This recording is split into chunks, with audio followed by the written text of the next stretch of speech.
Welcome to Wolves Stadium on the campus of Edmond Santa Fe High School. Tonight, the fourth game of the week, a key district showdown as Edmond Santa Fe hosts Jenks.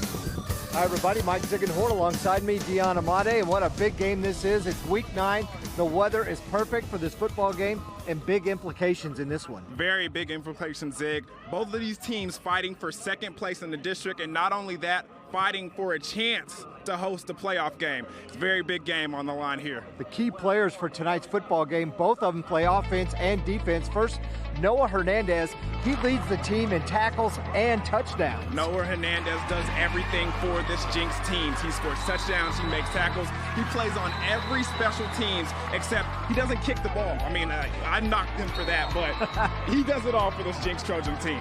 And then on the other side, Trace Ford. Offense and defense for him, too. Yes, sir. The future Cowboy himself does it all as well on the other side for the Edmond Santa Fe Wolves. He catches touchdowns. He rushes the end. Hey, he's playing with a lot of confidence this year. That's the key to his success. Hopefully he has a good night tonight. All right, kickoff coming up next. The winner in this one in line to get second place in the district. The Ford game of the week coming up next on YurView.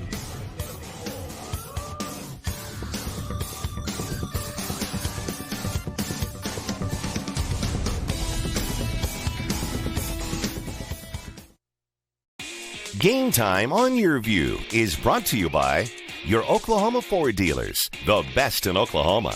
Airco, the company you know. Tulsa Tech, for your future success, go to tulsatech.edu. And by Weoki Credit Union. Join us all fall long for some of the top high school football from around the country on Game Time.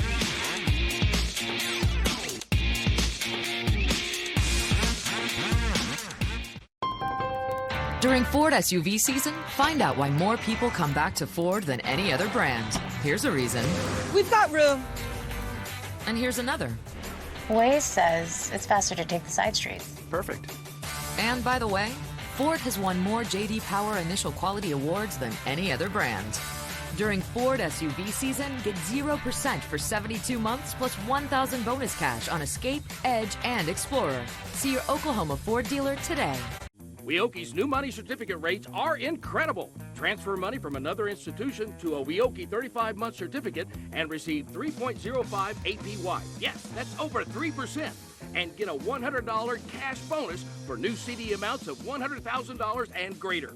Open your certificate with new money at Weoki and start earning incredible rates.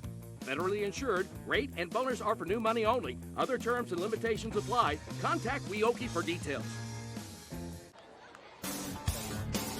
Welcome back to Wolves Stadium. It's the Ford game of the week on YurView. Mike Ziegenhorn, Dion Amade, and the rest of our crew here as we get set to kick off. What a great game we have for week number 9. And we talked about it in the open, the playoff implications in this one. Winner gets second. Loser, more than likely third. BA's already locked up the district with their big win on the same field last night. Yeah, BA put on a dominating performance and showed you why they're number 1. But the battle for second place in this district right now takes place on this field. It's going to be a fun one. Jenks versus Edmond Santa Fe. Let's go, baby. We are ready to go. Edmond Santa Fe did win the toss, so they're going to defer and we'll kick off. What are the keys in this one as the Trojans receive, Dion? All right, number 1, trick or treat. Why do I say that, Zig? Why do you? Because third down, you don't want to get tricked. You always want to have a treat. You got to stop them on third down, and you got to convert on third down on offense. Number 2, monstrous defense. No big plays. This offense for both teams can go the distance at any time. You got to play strong on defense. And number 3, scare up some special plays. And when I say special, I mean special teams, okay? You got to be sound. Edmond Santa Fe is known to pull some tricky stuff out of their bag on special teams. Jenks defense and special teams have to watch for that. Those are your keys for the game. Those were scary and tricky at the same time. You see what I did there? Yeah, see what I did there? That's good. Good job. Mike Davis hooking us up. You see the Trojans arm in arm as they get set to take the field. Jenks leads this series overall 8 wins to 0. Santa Fe has never defeated the Trojans. In fact, Jenks has won 55 consecutive games over West Side opponents. How about that for a record? So they've got the mystique, they've got the tradition, and Edmond Santa Fe is trying to crack that crystal ball a little bit. Yeah, and I mean, they have the athletes to do it. They're very fast on both sides of the ball, and they can do some pretty extraordinary things. Hopefully we see some of it tonight, and we get a great competition out of these two teams. Jenks brought a fair amount of fans to this stadium tonight as they made the hour-and-a-half drive from South Tulsa all the way over to Edmond. There you see the officials. Kevin Aiken, man in the white hat. We'll be hearing from him, I'm sure, a couple of times tonight. He's joined by Scott Finley, Randall Rouse, Jeff Van Zandt, and Kevin Jones. The guys in the striped shirts, as they like to say. We are about ready to kick this one off. As I mentioned, Santa Fe did win the toss. They deferred, and they will kick off to start the game. It is a perfect night for football. Weather's unbelievable. 66 degrees. Says the winds are out of the south at 7. I don't know where that meter is because I didn't feel any wind when we were down on the field, and the flags on the goalpost are not moving at all. They are static at this time. Kyle White, the head coach at Santa Fe in his 4th year, a 1994 grad of Putnam City. Last year they were 5-6 and lost in the first round of the playoffs to Union 28-3. But he is trying to turn things around here. He's also coached at Norman North and Deer Creek. And Keith Riggs, first year as the head football coach at Jenks. He is 7-1, been involved in 7 state titles with the Trojans. A longtime assistant, had been the defensive coordinator. He joined Jenks back in 2003 and replaced Alan Trimble, who had been at Jenks for 22 seasons. Set to kick things off, Caleb Bielowitz. Ball bounces around, and it's taken by Braden Phipps. And he's got some running room across the left side. Jenks has yet to return a kick or a punt for a touchdown this year, and Phipps almost broke that one. Yeah, getting brought down by the kicker at the last second. Take a look at the starting lineup up front, led by Brady Latham, Max Johnson, Hunter Hoyt, Carter Brestovinsky, and John Roberts. Dylan O'Keefe, Blake Pitcock, Braden Phipps, Julian Clark, and Drayson Waters round out your Jenks offense. And they are led by the 3-year starter at quarterback, number 9, Ian Corwin. Corwin comes into this game as the all-time leading passer in the history of Jenks Trojan football. On the season, 1,676 yards. First down, they're going to give it off to Drayson Waters. Right up the middle, spin move, and a big run on first down for Jenks against that Edmond Santa Fe defense that's only allowing 13 points a game. Nico Nieves, Kobe Cole, Cameron Love, Jack Woods, James Stevenson, Mason Ogwin, Jonas Gaston, Trace Ford, Colin Oliver, Destin Hostler, and Michael Pope. Yeah, that's the way you want to start off the game right there. Big game on first down, 7 yards. See what they have here on second. Corwin's going to throw. Looking downfield, and looks like it's in and out of the hands of Julian Clark. Yeah, and he found some daylight, was a little open on that comeback route right there. Just a little bit out of on his backfield shoulder. Take a look at this right here. He's coming back to the football, and he has to make an awkward turn at the ball.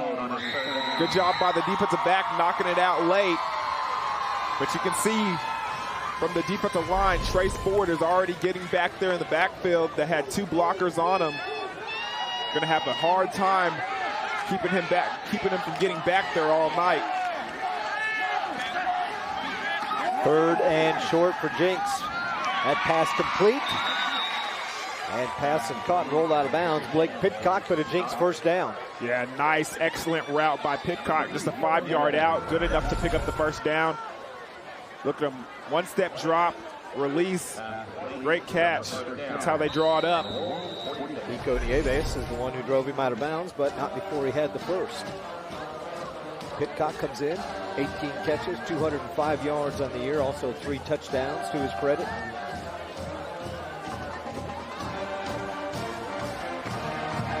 Both these teams 7-1 overall and 4-1 in district. They have both lost to Broken Arrow, who, as I mentioned, wrapped the district up last night with a big win on this field, 56-0, and that's Noah Hernandez on first down. That time, a good job by Edmond Santa Fe getting off their blocks and making a tackle for a short gain. 3 yards on the play. This is the way Jenks plays football, Dion. This is the way they've done it for years. It's not that they'll spread out, but they won't go quick all the time like you see teams doing these days. It's old school Jenks football. Yeah, it's more of a power football team, not the new spread that we're seeing a lot of people roll out with. Jenks had 12 men on the field, so they had to call a quick timeout. A little confusion from the Trojans offensively. Yeah, it looked like they tried to get number 6 Waters off the field there late. They just decided to call a timeout before a flag was thrown. Hey, the next Ford game of the week, it's up to you to decide. Next Friday night, this is for the game on Friday, November 7th. Here's your options: Choctaw at Deer Creek, Edmond Santa Fe at Norman, or Carl Albert and Bishop McGinnis. Go to YourView.com, Ford Fan Pick to cast your vote. Vote early, vote often. Voting ends this Monday at noon. And look for the results later on Monday at YourView.com. Game time next Friday, November 2nd is 7 o'clock. The game fans choose on the Ford Fan Pick Game of the Week, and you can watch it live right here on YourView, Cox Channel 3. Yeah, I heard that contest is coming down to the wire on that one. I think it's tight. 6 votes separate the second place getter and the first place getter right now. So Carl Albert McGinnis is ahead of Choctaw and Deer Creek, so you better start voting. It is senior night here in Santa Fe. Out of the timeout, 2nd and 7 for Jenks. Steve Corwin hands it off to Hernandez. Still on his feet. How about this? Second week in a row, we've seen him 2 carries, and he's got a touchdown. Jenks is on the board first. Noah Hernandez will not be denied. Breaking tackles in that secondary, looking good when he does it. Look at this. He finds his block, stays square.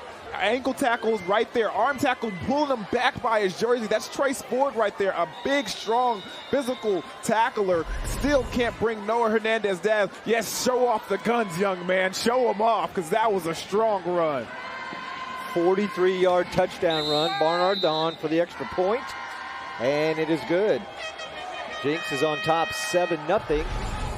148 into this football game. Another look at it ground level. Look at him press the hole, and then once he gets a tackler coming into him, he dips that shoulder just a little bit and lowers that surface area so they can't really get a good grasp of him, and he has the speed to take it all the way. Quick drive for Jenks. Took a minute 48. 5 plays, 148. Yeah. Who did we highlight before the game? I think it was Noah Hernandez. Right. Yeah, We also highlighted Trace Ford, who had him for a potential touchdown-saving tackle, and he broke away from it. So he had a hand of that jersey. But Noah Hernandez would not go down, though. And here he is back on the field. Going to be on the kickoff team as well. Hernandez, 13th touchdown of the year. How about this stat, Dion? He leads Jenks in tackles because he's a starting linebacker with 45. And in touchdowns coming into this game, he had a dozen. Now he's got a baker's dozen at 13. And we asked Coach Riggs before the game, when was the last time you had a Jenks player that led the team in tackles and touchdowns? Maybe you have to go back to Rocky Kalmus era back in the 90s to get somebody like that who led Jenks in that category. Yeah, they don't really make them like that anymore. Not many linebackers that double up as a running back. 5 plays, 58 yards, took him a minute 48, and a 43-yard touchdown run, and that kickoff into the end zone and cannot be returned.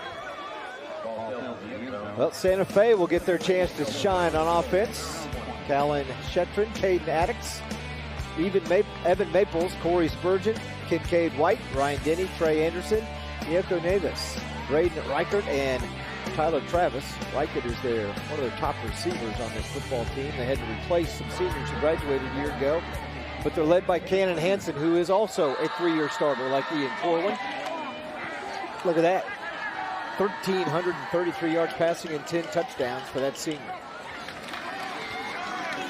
And off on first down against the Jenks defense, and nowhere to run on that play for Tyler Travis against the Jenks defense. Grayson O'Keefe, Trevion Sear, Matthew Minix, Jared Galley, James Pruitt, Noah Hernandez, Landis Morris, Wilcox, Braden Phipps, and Blake Pitcock. Second down and long as he lost a yard. Two receivers open in the flat. Pass is caught and driven out of bounds, and guess who it is? Trace Ford, number 1. Yes, sir. When we talked to Coach Riggs, he mentioned once Trace Ford enters the game offensively, you always have to know where he was. So much that the quarterback almost forgot that there was a receiver on the outside of him. He was focused on Trace Ford at the tight end position, and he late he had to roll back out there, and he gets open and picks up a big second down play. 3rd and 2, it was a gain of 9. Handoff again goes to Tyler Travis, and he's got a first down. First down, but takes a hard hit. Ladies and gentlemen, that is enough for Edmond Santa Fe. Check out the replay. Good job over there on the outside. He finds the cutback lane, gets up there. Good job by the safety, number 33. Lindsey Morris coming up and making a strong tackle, but it's not before Edmond Santa Fe crosses that first down marker. From the 33. Cannon Hansen. Play fake. Pass complete. And that is an excellent throw by a high school quarterback, okay? Before the receiver even breaks and comes out of his break, he has the ball right on him. Look at him, still turning around, ball right in his lap. Good job by him completing the catch and getting the first down. Braden Reichert hauls it in. And another Santa Fe first down. Reichert, team's leading receiver with 21 receptions on the year. Just 1 touchdown, though. Pass complete to number 20, Jack Woods. Good job. Jack Woods, also one of the top receivers. Yeah, good job by Jack Woods over there with the completion on the screen pass, but even better blocking on the outside by the receivers in front of him. Gain of 5, brings up 2nd and 5 from the Wolves 48. They got 5 out of it. 2nd and 5 now for the Wolves.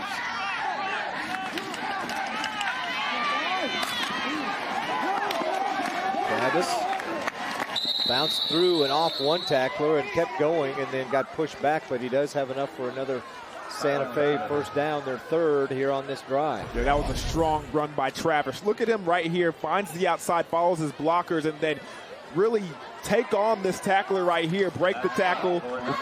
Good job for him holding him up enough until the Jenks Trojans defense can come follow him and make the tackle. I like that other angle because you saw somebody try and block Noah Hernandez and he just basically flipped him off of it.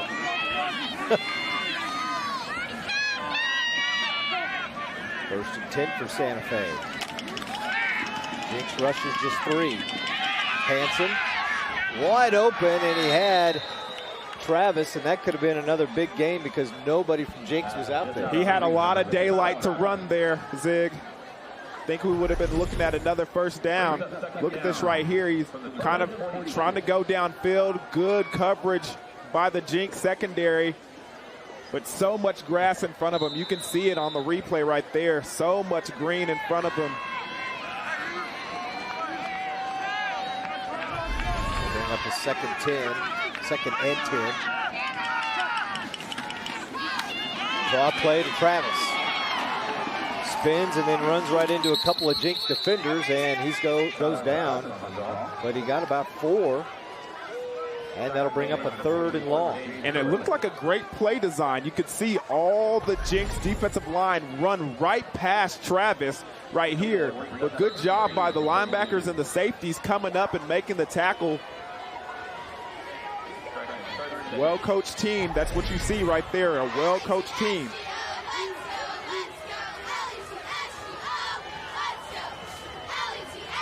Three by one, tight end right there. Look for them to go over here to Trace Ford. Jenks on the blitz. Hanson's pass picked off, but it's going to be out of bounds. So incomplete as he was under heavy pressure. And now if you're Kyle White, an early decision in this one. You can see early where he wanted to go. His eyes are over here to the left, looking initially for Trace Ford down the sideline. Good job by Lindsey coming up big, not getting the interception, but not allowing the wide receiver to make the play either.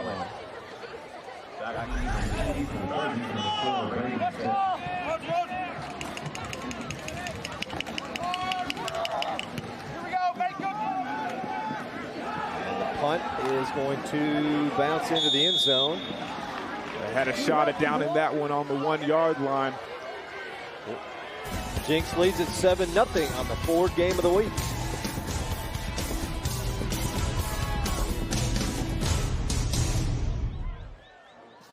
Game Time Keys to the Game are brought to you by Tulsa Tech. For your future success, go to tulsatech.edu. Join us all fall long for some of the top high school football from around the country on Game Time. Are you looking to build a career in the high-demand and high-paying field of construction? What are you waiting for? Tulsa Tech offers affordable, hands-on training and state-of-the-art facilities. Great training that can give you confidence. Get trained in fields like carpentry, electricity, HVAC, masonry, and welding. To learn how Tulsa Tech can help you make your own path to a successful career, call 918-828-5000 or visit tulsatech.edu. You're watching Game Time on YurView. For more in-depth coverage of the top players around, recruiting updates, behind-the-scenes access, and more, check out YurView.com.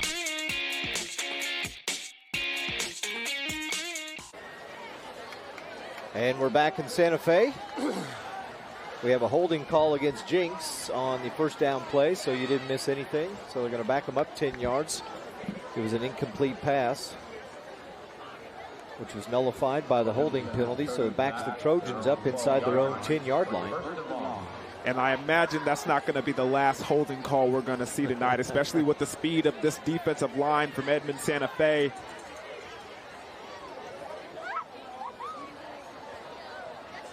The official lost his whistle. Don't you hate when that happens? Yeah. Got to get hooked back up. He's ready to go. Never forget your whistle, guys. Watch out. Might have some of those little rubber pellets in there.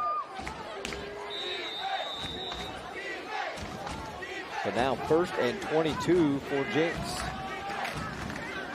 Hands off to Waters. He gets stacked up after a gain of a couple.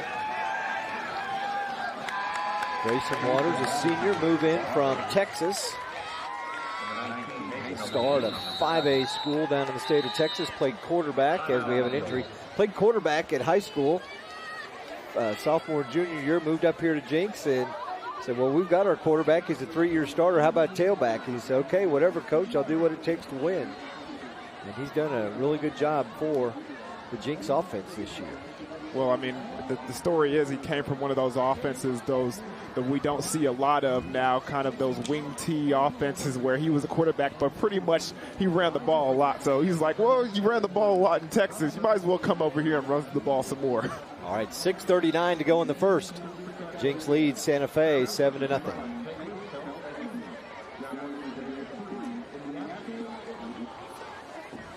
And the injured player is up, and we'll get some help to come off the field. Looks like it's number 18, Colin Oliver. Big senior night here tonight too, Dion. They had them lined up all over the field, didn't they? Yes, they sure did. A big senior class for these Edmond Santa Fe Wolves. Looks like a Jenks last week. Trojans 27 seniors on their senior night as they won big over Norman 42-20.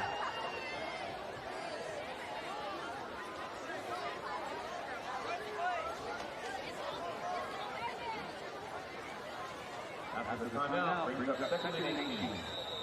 the clock runs. It's a second 18 as Waters picked up 4 on that first down carry. And they switch to that 3-4 defense right now.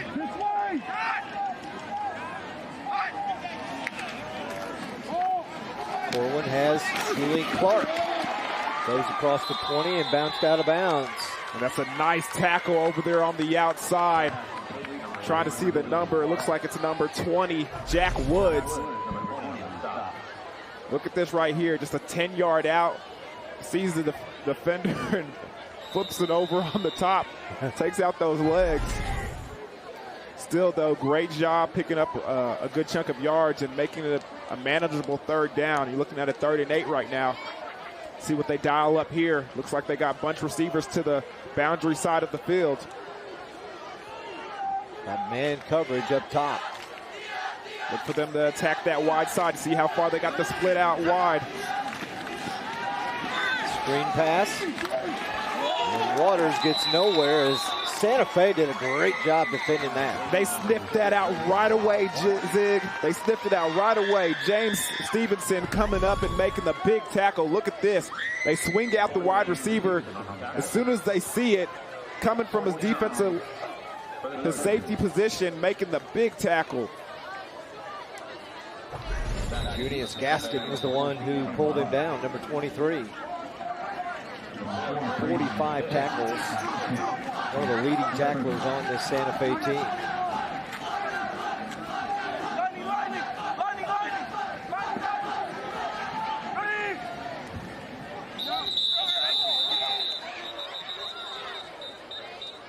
A little movement on both sides. Be interesting to see how they call this. Santa Fe may have enticed them, and it was.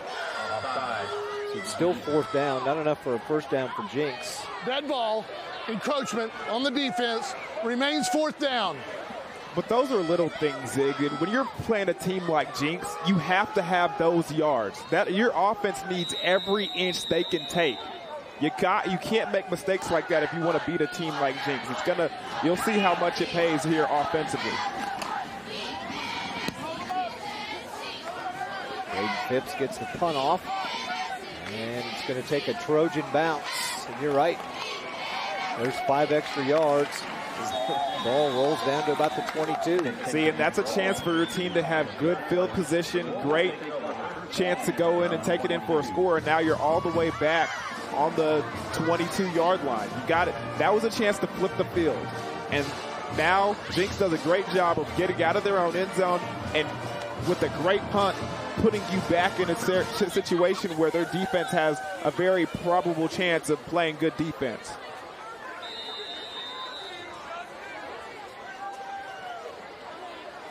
Cannon Hansen will lead the Santa Fe offense for the 2nd time in this quarter. They crossed midfield, got near the 40, and their offense stalled out, so they had to punt it.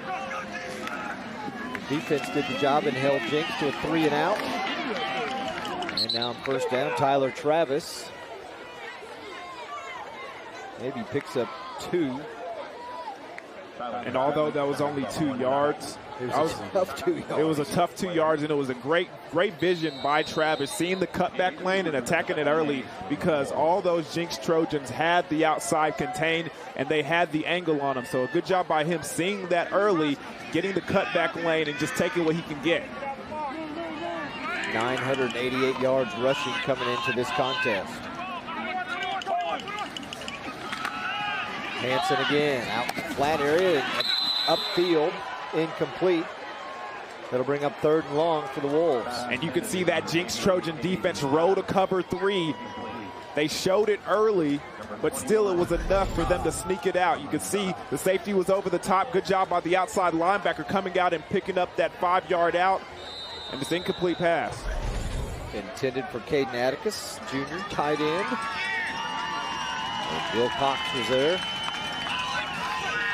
He also doubles up as a running back. Hansen under pressure, gets away, has a man wide open and overthrows him, but avoids a huge loss, and Santa Fe is going to have to punt. Although they got to punt the football, it was a good job by Hansen, breaking some tackles and just trying to get the ball out of his hands so he's not back there in the end zone. Ernest Grayson is the one who ran him down and almost sacked him and got away from him. Just unloaded him.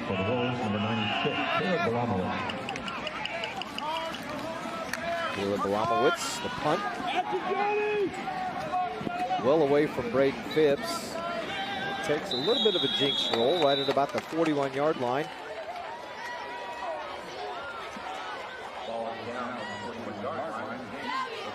Next Thursday, the Ford game of the week, they're going to be in Moore. Jenks will be in town to take on Westmore. Game time Thursday at 7 o'clock on YurView. Edmond Memorial in Broken Arrow. That was last night, of course. But next week, it's Jenks and Westmore. Dion and Steve Marshall, you'll be calling that one, won't you? Yes, can't wait to see those Jaguars get after it again.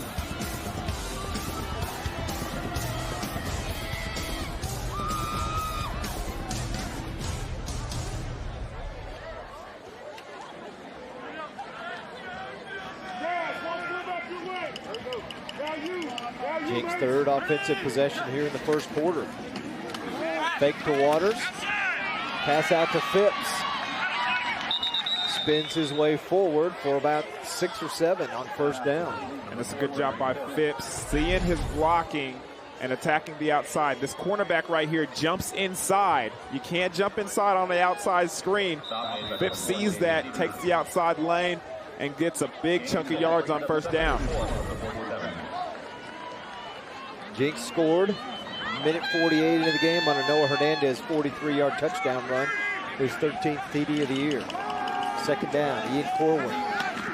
Great pass right in the middle of the defense as he hits Blake Pitcock. That's a good job by Corwin, finding that window and threading the needle. Take a look at this replay. You can see there's a linebacker right here. Both of them right there. That's called being windowed. You find that hole, you anticipate it, and you hit the receiver right there. Great completion for a first down. Right, the Bermuda Triangle. Three defenders there, and they both found the open spot. Corwin to Waters again. They've got two different running styles between Waters and Hernandez, don't they? Yeah, I mean, Hernandez is that power back. He does a good job staying square to the line, finding the opening and using his vision. And then Waters, he attacks you straight down, but he's a little more shiftier than Hernandez. They use a little bit running back by committee with the kind of 4 running backs. We'll see the other 2 later on tonight. Then you can't forget about your fullback over there, number 27, Shelly Jacobs, or Jacob Shelly. It's Hernandez back in. I almost said, yardage-wise, they're in his sweet spot at the 42. Yeah, he almost broke another one. He always seems to find the end zone when you get close. He starts smelling it. Check out this replay again. Jacob Shelly comes and picks up a good block over there on the outside. And Hernandez taken down at the 31. Tackle made by Mason Olguin. Linebacker, the top tackler on this team. You see Hernandez, 5'10", 190-pound senior. He's open, out in the flat. Corwin looks at him and hits it. Everybody covered. Good defense by the Santa Fe secondary. Yeah, very good defense by the secondary.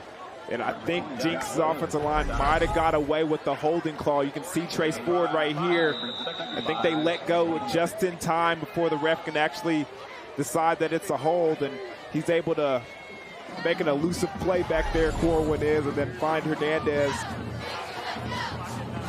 Junior Max Johnson, number 72. It's only holding if they throw the flag. Corwin again, a hitch and go, and pass is caught, perfectly placed, right down at about the 3-yard line and pulled in by Braden Phipps. That's an excellent 7 route by Phipps over there. Kind of one of those cover 4 beaters, okay? You're going to see a 5-yard out by the outside receiver. No, it's the outside receiver, and then Phipps on the inside from his slot position runs a nice little corner route. Hits him right over the shoulder. Excellent pass and catch. 25-yard gain down inside the 5. Jenks knocking on the door again. Phipps over 400 yards in receiving now in the year.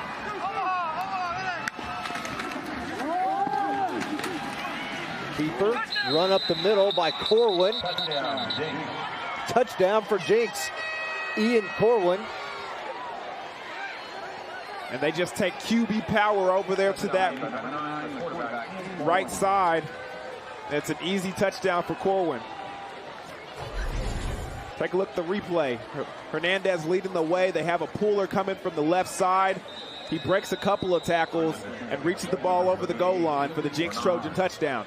That puller 62, Brady Latham, 6'5", 285. And you're getting out of the way of that, aren't you? He's committed to go to Arkansas next year, and you can see why. PAT is good, and Jenks strikes again. 14-0 now, Trojans. And again, it's like our key said, this team needs to figure out a way to get off the field on third down.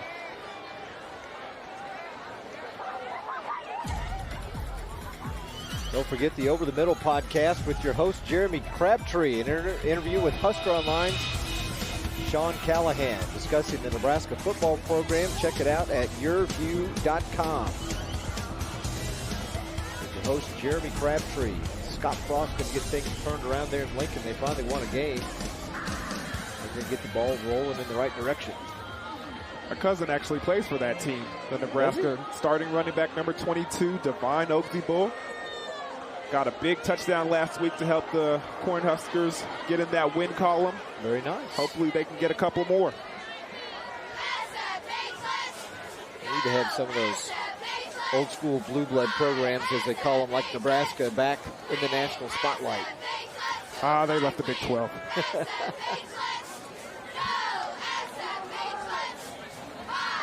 Should never have left. They didn't like your buddies in Texas, did they? I guess not.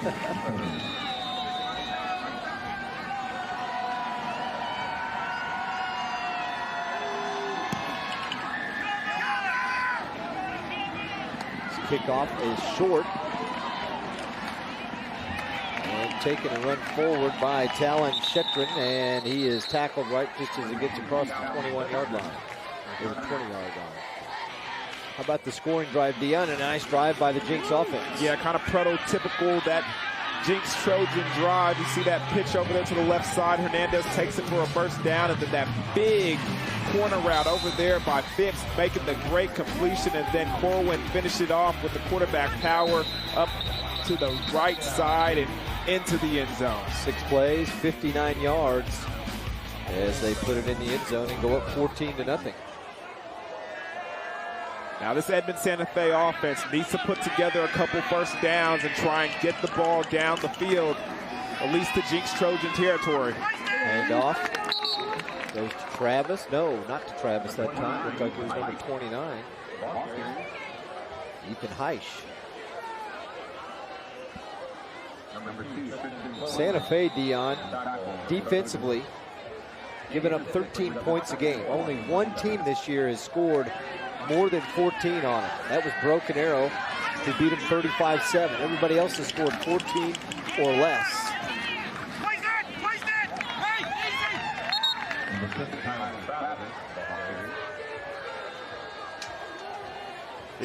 Second down in a short game. And you can kind of see what the Edmond Santa Fe offense is doing on this drive. Although it's only been 2 plays, I kind of see their defense needs a rest over there on the sideline. Been running with this Jenks offense for a long time. They're trying to run the ball and give them some breaks and maybe pick up the first down in that way.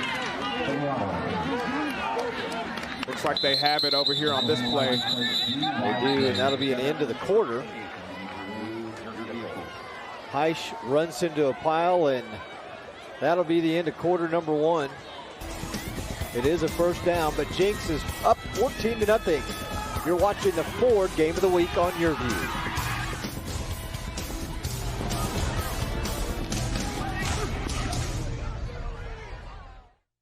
Look, if you're not the lead dog, the scenery never changes. That's why this is the view for every other full-size pickup. And this year, it's deja vu all over again. Because only the Ford F-150 gives you best-in-class torque, best-in-class payload, and you got it, baby, best-in-class towing.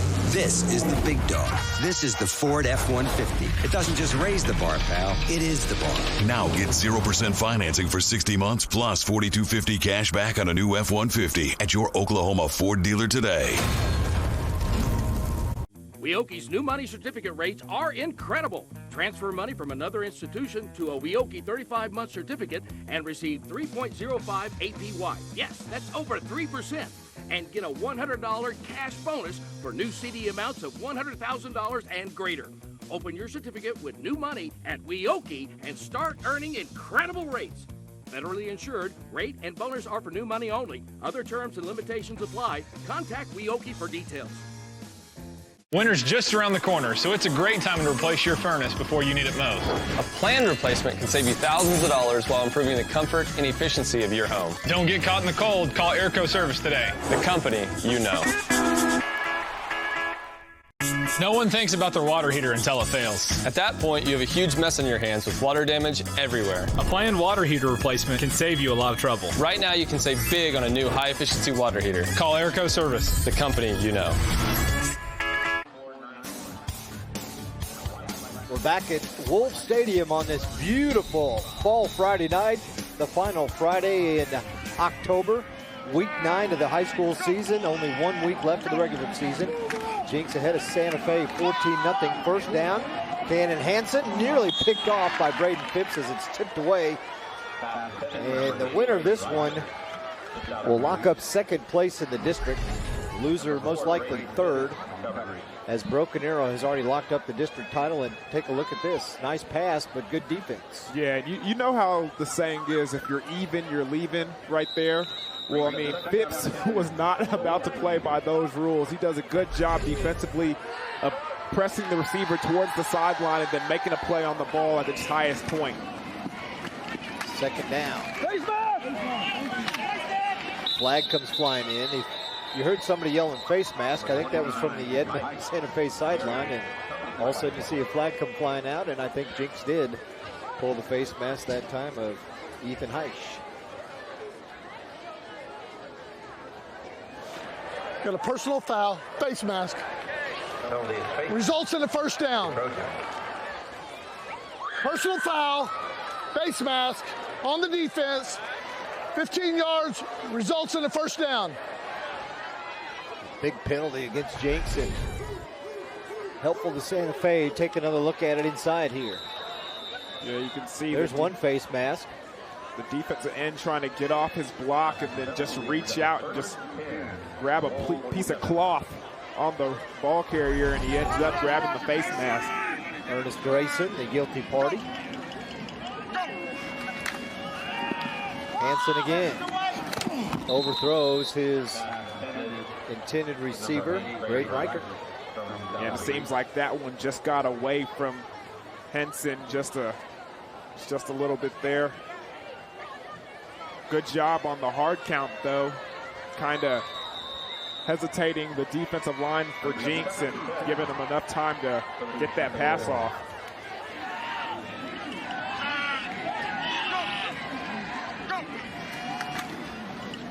Travis back in, gets the ball, trying to get to the outside. Spun around by the jersey and thrown out of bounds.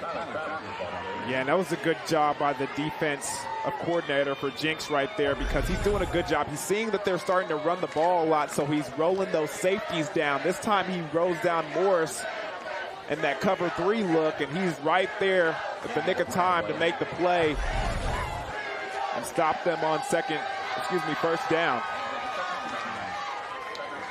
That was second, yeah. Now it's third. Landis Morris with the tackle on Tyler Travis. Got a yard. It's 3rd and 9.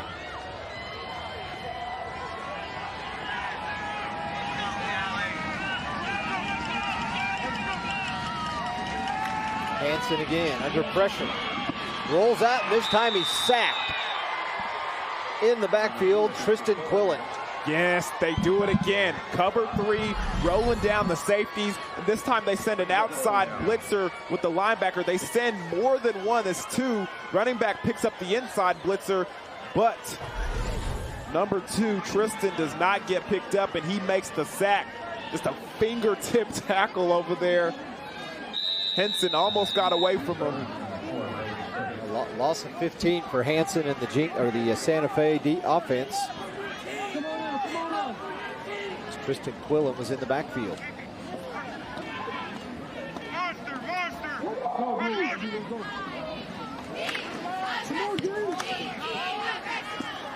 Phipps going to take the fair catch at the 40. And that's where Jenks will get their first shot here in the second quarter.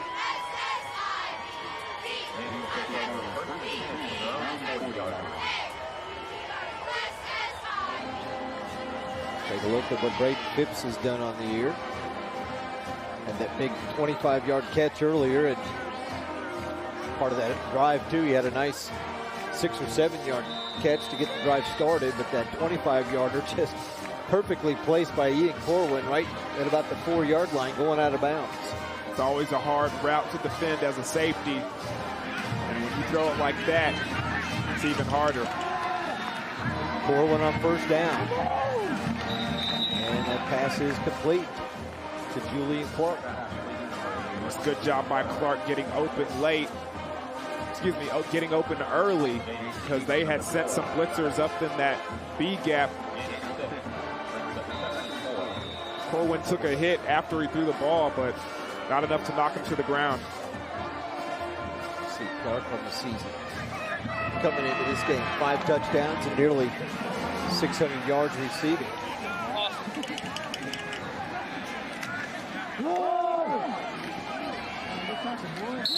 Grayson Waters, he's got enough for a first as he crosses midfield. It's just a good job by that offensive line from Jenks and Waters as well. Them doing a good job creating a new line of scrimmage, and then Waters running hard enough where before he's even touched, he's already past the first down marker, and then he fights for a couple more. James Stevenson, a man at the bottom of the pile to make the tackle for Santa Fe. We're at Wolves Stadium on this Tuesday night. It's the Ford game of the week.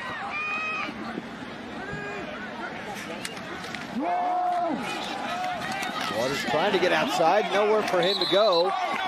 And that is a great play over there on the outside by the linebacker, number 19, Mason Olgan, doing a good job on the outside, fighting off blockers. Look at this one more time. They send the receiver in motion so he can block the end over here and create a nice little outside gap. But he gets through right here and makes a great tackle. Nice solo tackle at that. And Mason Olgan again coming up from his linebacker spot.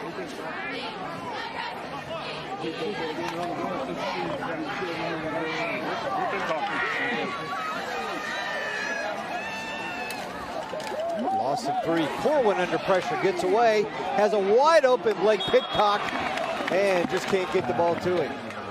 And right there you see Olguin doesn't make the sack, but he makes the play because he's under duress. He throws an inaccurate pass and he can't hit Pitcock's over there open down the hash marker.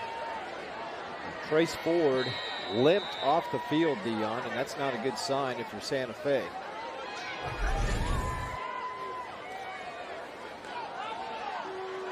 Yeah, they already have one of their starting defensive ends, number 18, Colin Oliver, that came off the field a little early. Flags fly and Jenks moved. Dead ball, false start on the offense. 3rd down.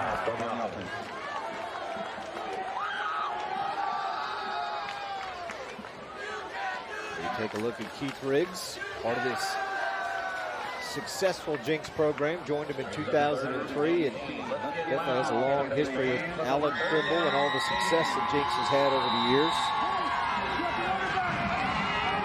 Coach Trimble still actively involved in things as much as he can be. Retired at the end this last spring, actually early summer. See that cover 3 defense unfolding. Wow, what a catch and a hit. Braden Phipps comes down with it, and Kobe Cole rocks him. That's the way to play downhill as a safety. I hear you, young man. Kobe Cole, let him know you're here, baby. Watch this. Good job by Phipps hanging on to the ball, but just a nice, solid tackle. Wow, great play from both players. And it looks like Jenks is going to go for it on 4th down. 4th and about 2. With the 41, they got to get to the 39. These linebackers have to come up here. They have to come up. Hernandez. And it looks like they got enough for the stop. It looks like they got back there. And then a flag comes flying in late.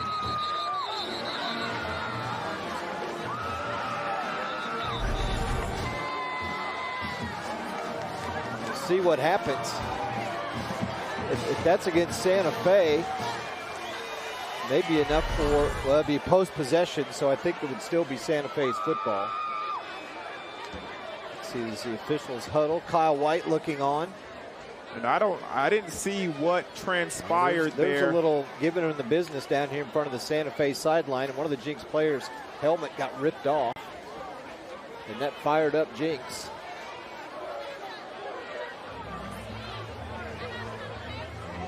But even though whatever happens after the fact and whatever happens after this conversation with the referees, that was a great play by this Edmond Santa Fe defense. For them to fight off blockers and get in the backfield and stop them from converting on that 4th down, that was a big play, could be a big momentum grabber for them. But we got to wait and sit and see what happens here between this little conference call between all the referees. But the thing you got to consider too, Deion, this is taking some of the air out of that stop, and then if it's against Santa Fe, you lose 15 yards. Either way, if they keep the ball and lose 15 or Jenks keeps it. The line to gain was not made. Then we have a personal foul against Green, but it's going to be 1st and 10 for Green going that way. It was a post-possession. The play was over. Jenks didn't get the first down. After the whistle was blown, 15 yards after Santa Fe, the ball had been turned over to them because they stopped them. So Santa Fe gets the ball, but they lose 15 yards. So that's what I'm saying. They lose the momentum out of the entire play. Instead of getting at the 40, now they're going to be back at the 25-yard line.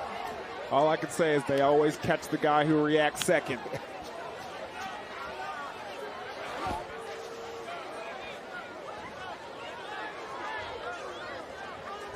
So the officials huddling together to call it correctly and move the ball. Actually, they're going to mark it right about the 26. So Santa Fe, nice job defensively to get the stop. Dead ball. The line to gain was not made, but then we had a dead ball personal foul on Green. So it's 1st and 10 for Green after the 15-yard penalty. 1st and 10 for Green. So Edmond Santa Fe gets the ball back, but they give up that great field position that they were looking at here. Let's see what this offense can pull out of their hat.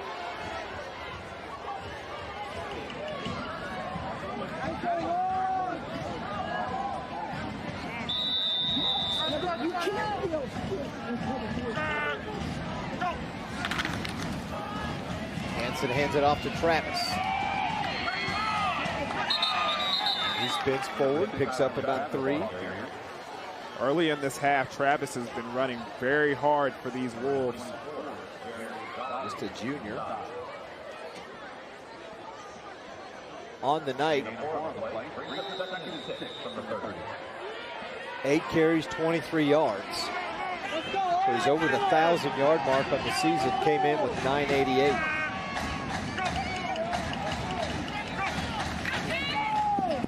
Hand it to him again.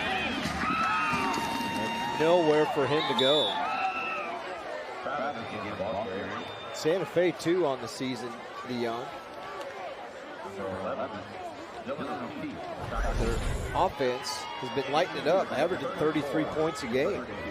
Yeah, they've been doing well on through the air, passing the ball very effectively. The second quarter, they've really stuck to the run, though. Let's see what they do here on 3rd down. Hansen goes deep, and too far for the intended receiver, Reichert. Reichert had a beat on the cornerback over there on the outside. Just a simple post, a skinny post route, staying away from that safety. But Hansen just throws it a little too far. We're averaging 386 yards a game, 176 in the air, 210 on the ground.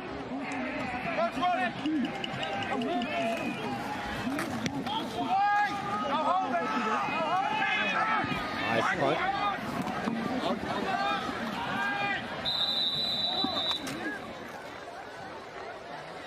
Takes a little bit of a sideways bounce, and Jenks will take over at the 44. And again, that field position, instead of Santa Fe punting from the 40, they're punting from back at the 25-yard line. And that's another little bit of, small details on a football game that you have to pay attention to. The field position battle, flipping the field is very essential, giving an offense like Jenks, who's going to get some first downs. It just depends of how long they have to go to reach the end zone.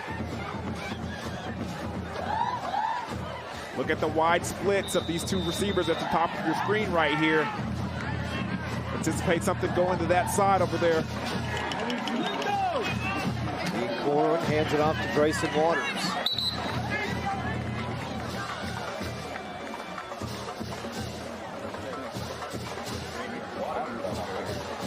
Got a couple on first down. Santa Fe defense probably as fast as any of the top 6A defenses in the state. Yeah, they got a lot of speed, especially from the defense to end position. Their linebackers run sideline to sideline very well with the best of them.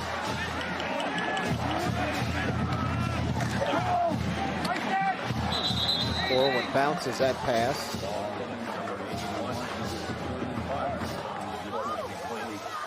As the defense in front from Santa Fe kind of blew that one up at the line of scrimmage, didn't they? Boy, did they. They had a couple of those Jenks Trojans in the backfield.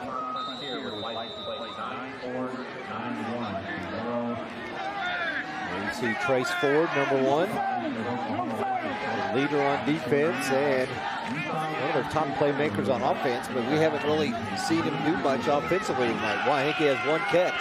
Yeah, the Jenks Trojans defense is doing a good job of containing him. 3rd down. Corwin to Pitcock. Hits him in stride, and he slides down across midfield and past the 35, and that's another Jenks first down. They're 8th here in the first half. And Corwin gets that ball just at the nick of time.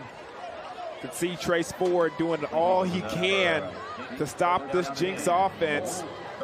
Offensive line does a good job of holding them just enough so Corwin can get the ball off.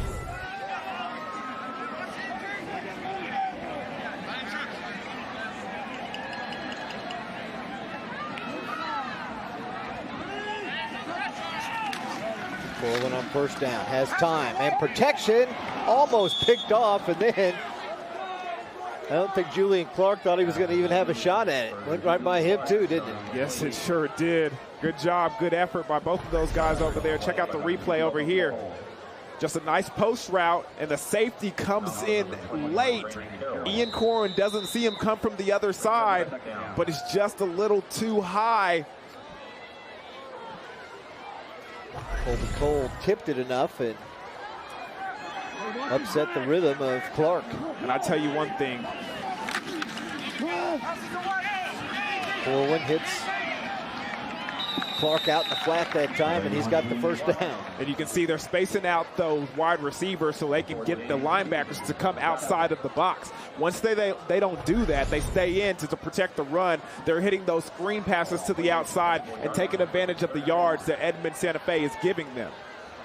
But the battle that you really need to watch is on the outside over here on your right side.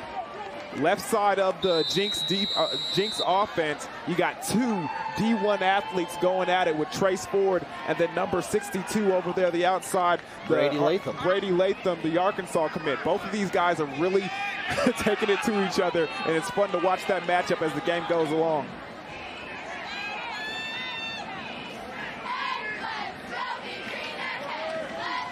First down.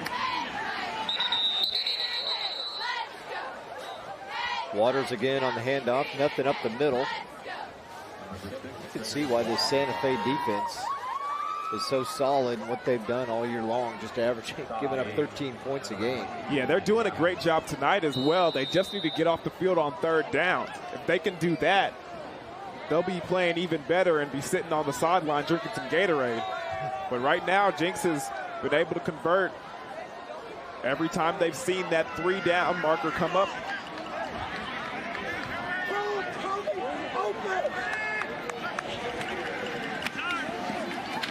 Waters again tries to spin away from the tackle of Kobe Cole. That's a good job by Kobe Cole coming down from the safety position and making that strong tackle.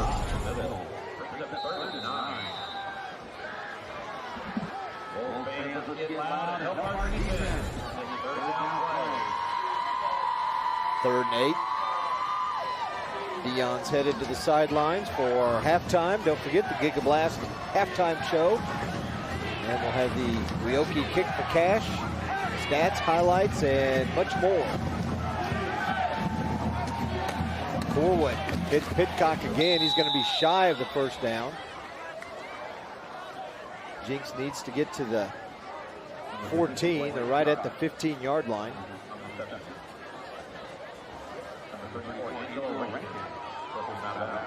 And it looks like Keith Riggs has decided to go for it on 4th and short.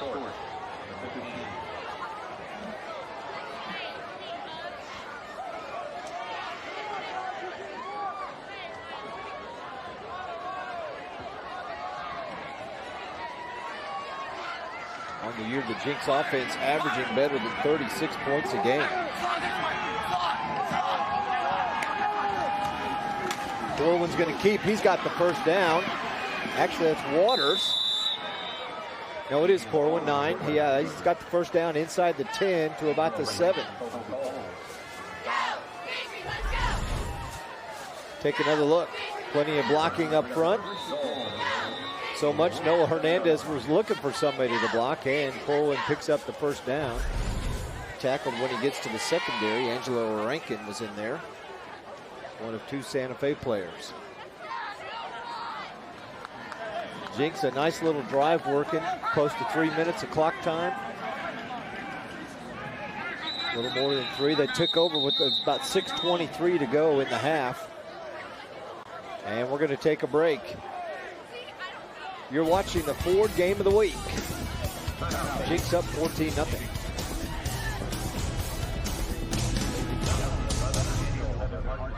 You're watching Game Time on YurView. For more in-depth coverage of the top players around, recruiting updates, behind-the-scenes access, and more, check out YurView.com. Are you looking for a career where you can work anywhere and even travel the world? Do you have a passion to work with people, plan events, or own your own restaurant? Tulsa Tech can help you build a successful career with exciting hospitality programs. Programs like culinary arts, restaurant and lodging management, and event planning. Make your own path to a successful career you love by calling Tulsa Tech at 918-828-5000 or apply online at tulsatech.edu. Game Time Keys to the Game are brought to you by Tulsa Tech. For your future success, go to tulsatech.edu. Join us all fall long for some of the top high school football from around the country on Game Time. And we're back, 2:51 to go before the half. Jenks on the move. Corwin's got a wide open receiver in the back of the end zone and can't hit him. Dylan O'Keefe running free behind the defense, and Corwin missed it. Take another look. I think they were both shocked he was that wide open.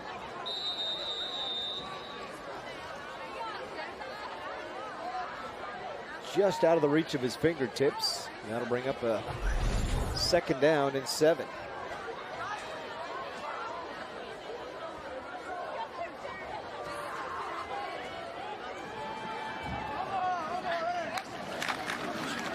High snap, Hernandez. Noah Hernandez, second touchdown of the night. This one from 7 yards out. Jenks now up 20-0, 2:41 to go in the first.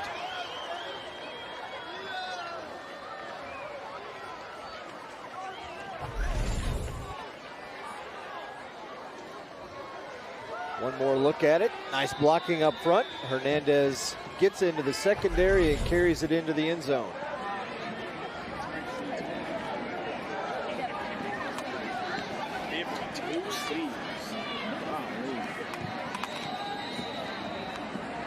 And the extra point is good. Barnard's PAT is good, and it's 21-0 Jenks now with 2:41 to go. His second touchdown of the night, number 14 on the season for Noah Hernandez, and one more look at it.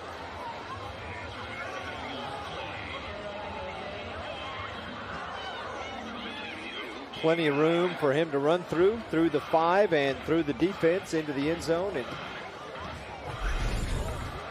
Hernandez, second time tonight he's crossed the goal line, and Jenks has 21 on the board against a defense that is only allowing 13 points a game and has only allowed one of their other 8 opponents to score more than 14 in a game. And that was in a loss just a couple of weeks ago to Broken Arrow on October 12th. Tigers beat them 35-7.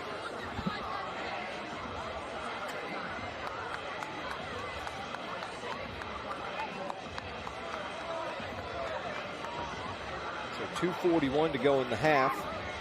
Jenks ate up almost 6 minutes of clock time on that drive.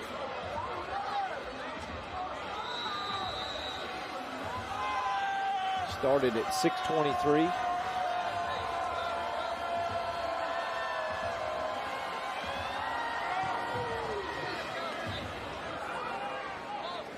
Kick is deep, taken at about the 2-yard line.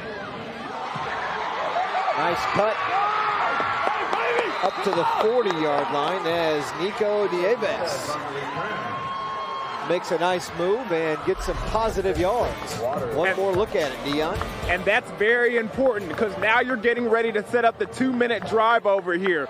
So now with great field position, they have a lot of time to attack down the field and get some points before going into halftime.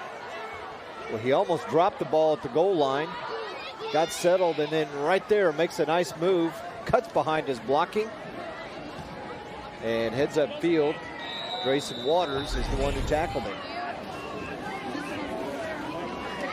Cannon Hansen on first down, hands it off to Tyler. Not a whole lot of running room, is there?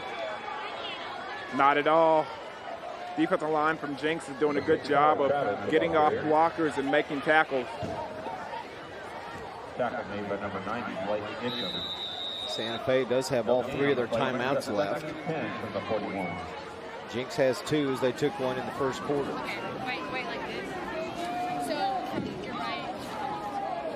Hansen back to throw, and a flag comes flying in. Gonna have a pass interference against Jenks. Yeah, and that one was right in front of me, Zig. That was clearly a holding.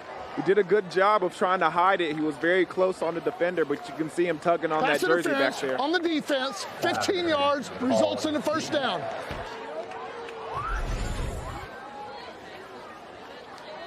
Take another look at it, and yeah, plain as day to see it right there on the replay. As Dion said, he had a little bit of jersey and some arm, and he started to get up at the end of the replay and give it an incomplete, and then he saw the flag flying in and changed his mind. First down for Travis. Tyler Travis is on the carry. And again, just tough sledding inside, trying to run the ball inside against that Jenks front. Yeah, it almost seems like this Edmond Santa Fe team is trying to stay balanced so they don't show Jenks that all they want to do is go to the outside.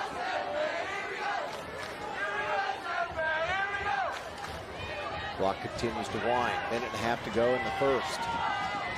Hansen's pass caught inside the 30-yard line. And here come the Wolves. Talon Shetrick, freshman. That's enough for a Santa Fe first down and 10.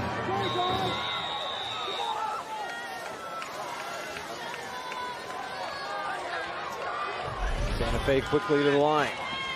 Travis loses yards on first down.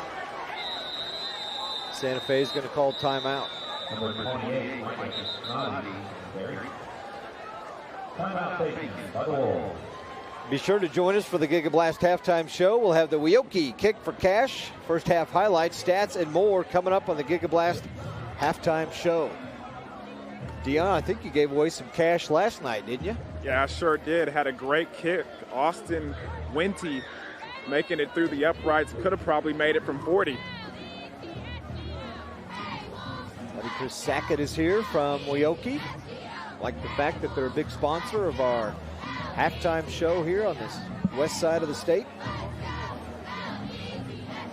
That's the Giga Blast halftime show. Stats, highlights, and more coming up in just a few minutes. The referee added some time to the clock. We'll see, they've got a timer on the game clock right now, 1:09 to go. Still 2 timeouts left for Santa Fe. They need to get something on the board here in the first half, down 21-0. Now 1:13 to go.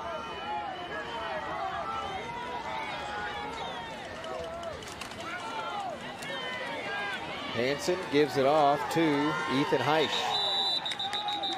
And he is corralled at the 30, right at the line. Well, I guess got a couple, but back to the original line of scrimmage, and another timeout by Kyle White and Santa Fe. We'll take another timeout. Dion, what's Santa Fe got to do here to get some points on the board? You know, it's interesting to see the strategy of the 2-minute drill. I mean, running between the tackles when you haven't had a lot of success with that in the game. Knowing that they had 3 timeouts, I'm guessing that they felt they had a possibility of maybe breaking a big one, and with Jenks defense thinking that they were going to go long. But now with the time, I mean, down to I think 50 seconds, 40 or 44 or 50 seconds, it's time to start chunking the ball to the end zone.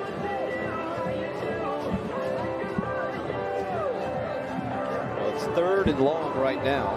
Yeah, and you can see Coach White talking to his receivers and his quarterback right now, so I'm guessing this is what we're going to see going the rest of the way. And it's 4-down territory. After the timeout, brings up third and especially 11, with 1:01 on the game clock.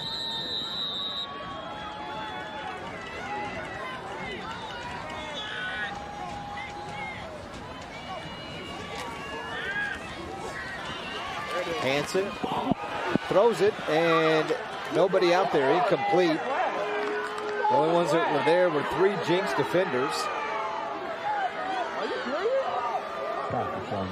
What happened to the receiver, Dion? Did he got completely pushed out of bounds and almost dove into my knees. That's what happened to him, Zig.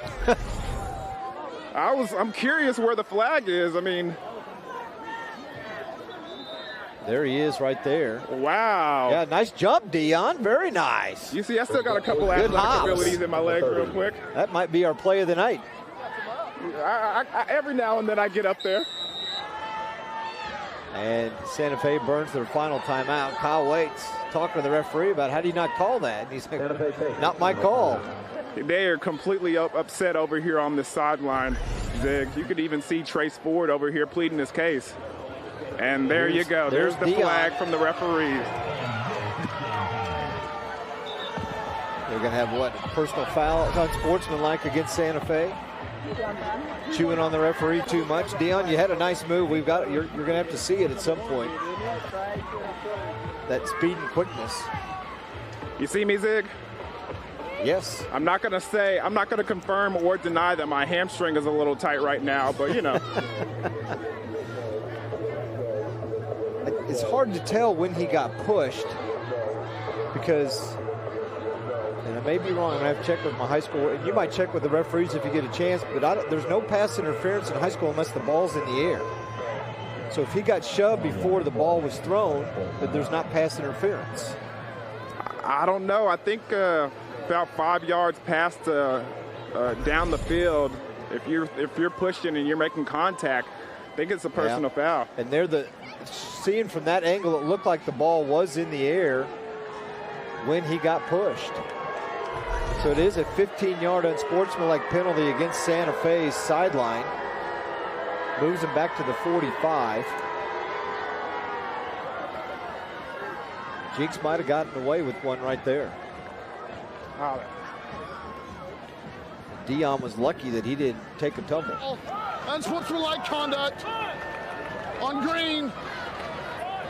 4th down. Now it looks like Edmond Santa Fe is going to be forced to punt the football here.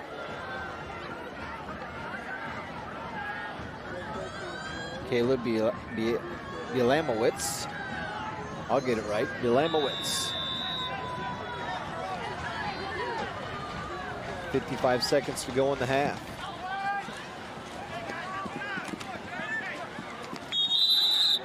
Grayson Waters takes it. And another flag comes flying in. Some extracurricular activity. He's getting a little chippy. It's probably best this one gets to the half.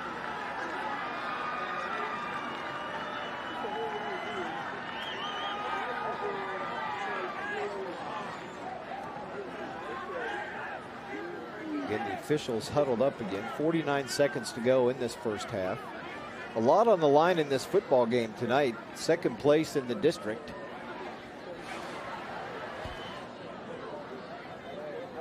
The winner of this will get home field in round 1 of the playoffs in the 6A1. Red ball, personal foul, Green. Red ball, personal foul, called against the Wolves. Against Santa Fe, so another free 15 yards for Jenks. And you talked about it, Dion. Those are penalties Santa Fe cannot take in a game like this. Yeah, they can't take penalties in a game, especially like this. That last one really hurt them as far as when they were still possibly in an area where they could throw the ball down the field and take a shot at the end zone. And since they took that 15 yards, moved them back, and they had to punt the football. This last one over here doesn't really count for anything, but still very costly. Corwin runs it up, and another after the fact. Right in front of Dion. Another flag comes flying in. And the referees are going to have to get control of this, Dion, because there's been too much extracurricular the last 3 plays. Yeah, and it's getting a little out of hand. Chippiness from all sides of the field. I mean, there was one over here on the sideline. There's one back here in the middle of the field. And that's Cameron Love that's down, the team's top man in the secondary. He's got 4 interceptions on the year. Personal foul. White. After the play, and then 2nd down.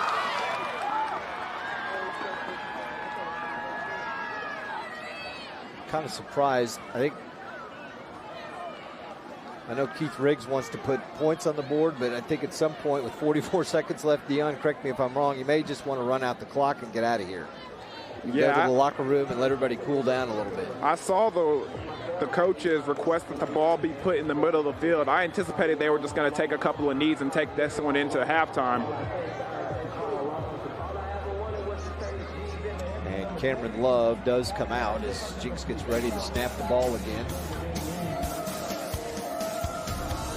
Don't forget the Over the Middle podcast. Nebraska fans have seen it before. A new coach arrives in Lincoln full of promise. The Huskers are sure to turn things around on the field and the recruiting trail. The same is true with Scott Frost, the former Husker quarterback. This time it feels different. Jeremy's joined by Sean Callahan of Husker Online to talk about why things would work out this time. Jeremy also previews the big high school football matchups this week on YurView Omaha and YurView Oklahoma. That's Over the Middle podcast. And I think Keith Riggs was listening to our broadcast as Ian Corwin takes a knee.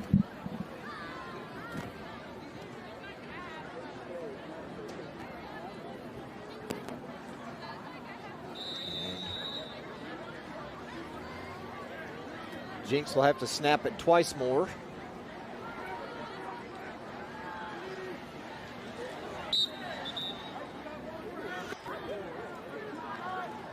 Nope, just once more. That's it. That'll be the end of the first half. Jenks will take a 21-0 lead into the locker room as the half will come to an end. They got a little chippy there in the last minute and a half. The Jenks on top and both sides. A little chippy with each other, and the officials going to have to get control of things as we head to half number 2. Jenks comes in here on this Friday night flexing their muscles. And Dion Amade is with Coach Riggs. Coach, especially facing a tough defense like you are, good performance in the first half. What do you think? Well, a real good first half. 21 points against that defense. I'm really pleased. And our defense played really well. They get a shutout in the first half, but there's still a lot of time, a lot of ball to play. You know, they have an explosive offense. They can get back in the game anytime. So we've got to come out and continue to do what we did in the first half. Good luck in the second half, Coach. Thank you very much. Back to you, Zig. All right, thanks a lot, Dion. And Coach Keith Riggs, Jenks up 14-0, or 21-0 at the break. And now we're going to head back down to Dion for the Weoki Kick for Cash. Yes, thank you, Zig. We're here with our Weoki Kick for Cash participant, Kayla Charles. How you doing? Good. You feeling a little nervous? Yes, very. Well, we got a friend here for you. Got a holder, Shalina Flores. How you doing? I'm doing good. You gonna help her hold it? Yeah. You gonna help her get this $500? Yeah. All right, let's see if she can get it, guys. Let's go. All right, guys. She's rocking the Vans. Yeah. She takes a step back. When I think of kicking shoes, I always think of Vans. I think of Vans too. Yeah. All right. Adidas or Nike. Let's see if she can put it through the uprights, guys. She's concentrating. She's going. It's up. It's good! It's good! Come on, kids. Come on, kids. Bring the check. Bring the check. Right here. Hold it right in front of us. Let her see your money. Talk to me. Come in, come in, come in. So, you got the 500. It looked like it was easy. Tell me how you did it. I practiced. How hard was it, Miss Flores, holding that football? Pretty easy, actually. Well, you hear it here. It was easy, guys. Weoki Kick for Cash, $500. It was easy, guys. It was easy. Back to you, Zig. All right, thanks a lot, Dion. Congratulations to Kayla. Boots it right through the uprights. And she takes home a $500 check. It's halftime at Edmond Santa Fe Wolves Stadium. Jenks, on the strength of a couple of Noah Hernandez touchdown runs, is on top, 21-0. You're watching the Ford Game of the Week on YurView. The GigaBlast halftime show, powered by Cox, is brought to you by your Oklahoma Ford dealers, the best in Oklahoma. Airco, the company you know. Tulsa Tech. For your future success, go to tulsatech.edu. And by Weoki Credit Union. Join us all fall long for some of the top high school football from around the country on Game Time.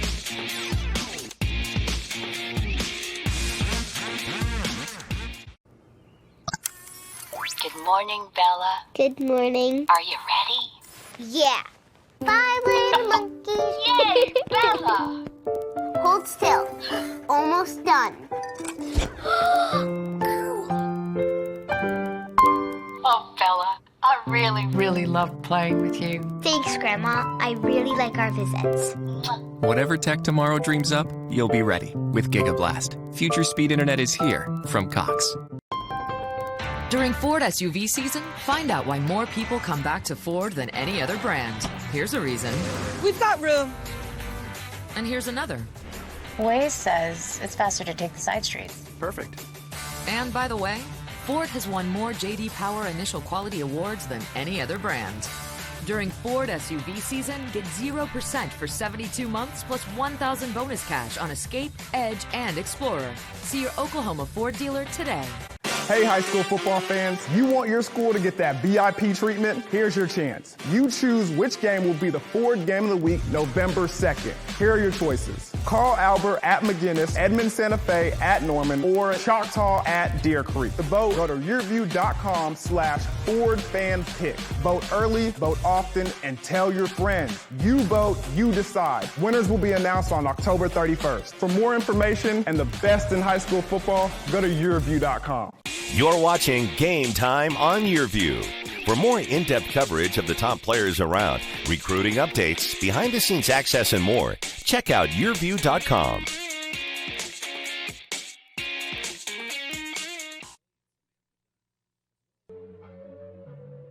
A very humble kid, very quiet kid, probably the best player that I ever coached. Such a humble kid that you wouldn't know that he's a D1 player, but when you put him on the film, he separates from a lot of players.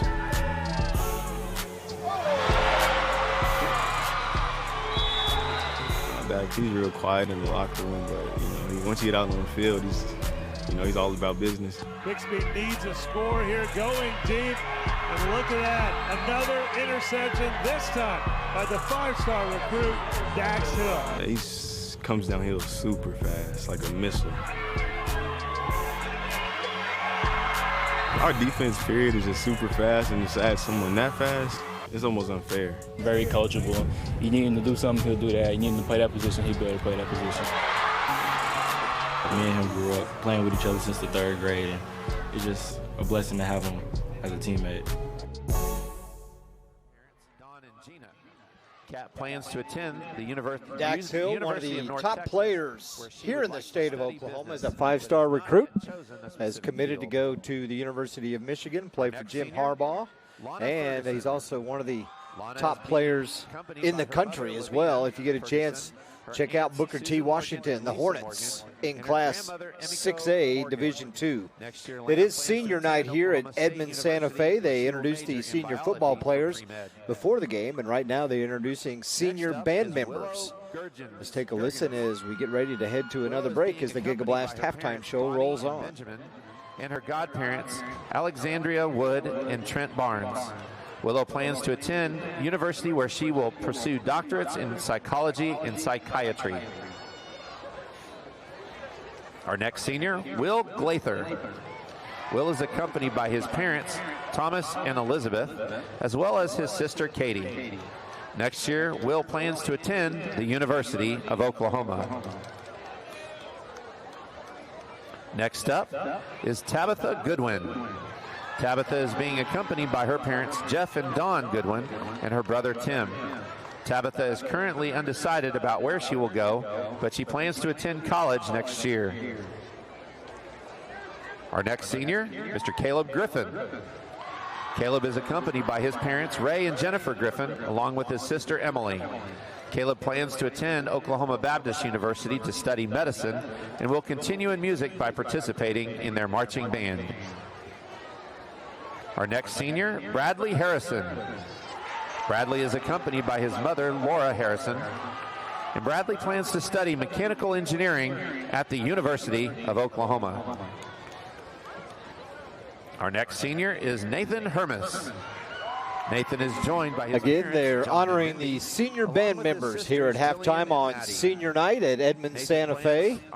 We are at Wolves Stadium, a key district showdown between Santa Fe and Jenks. Here is your first half highlights, and it was not a good start for Jenks, or was it? Braden Phipps almost botched the opening kickoff and then gets a nice return almost back to midfield. He ran about 30 yards. The Trojans would end up punting, and then Noah Hernandez is off to the races.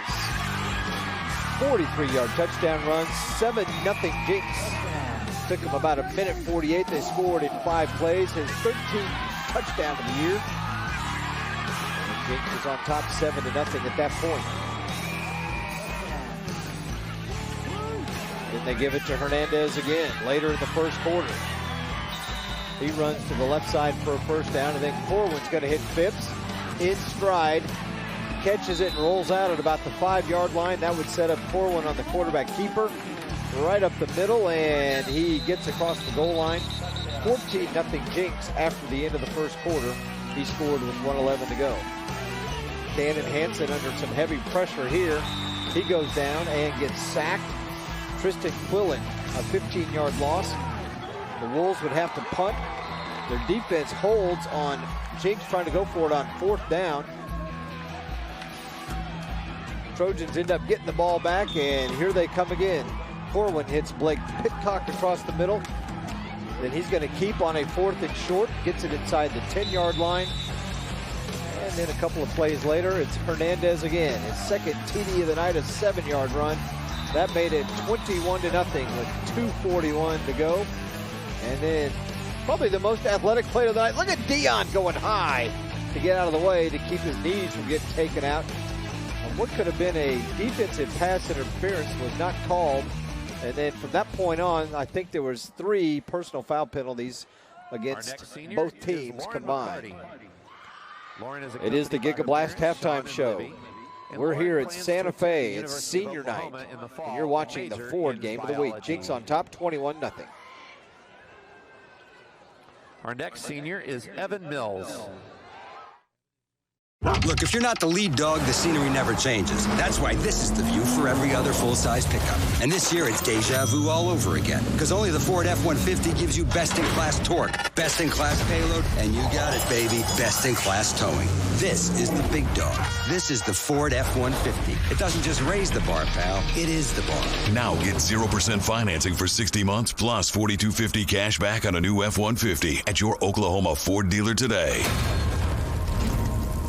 Hey, high school football fans, you want your school to get that VIP treatment? Here's your chance. You choose which game will be the Ford Game of the Week, November 2nd. Here are your choices. Carl Albert at McGinnis, Edmond Santa Fe at Norman, or Choctaw at Deer Creek. To vote, go to yourview.com/FordFanPick. Vote early, vote often, and tell your friends. You vote, you decide. Winners will be announced on October 31st. For more information and the best in high school football, go to yourview.com.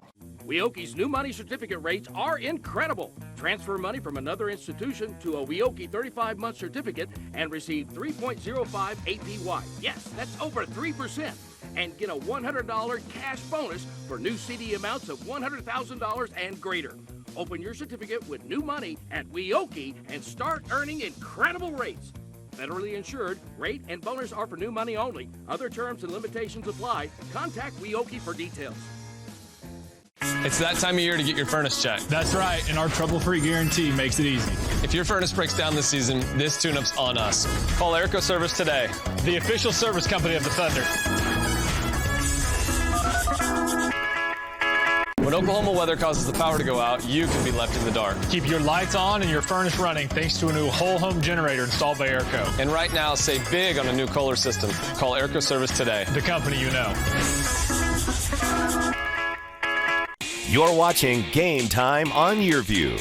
For more in-depth coverage of the top players around, recruiting updates, behind-the-scenes access, and more, check out YurView.com.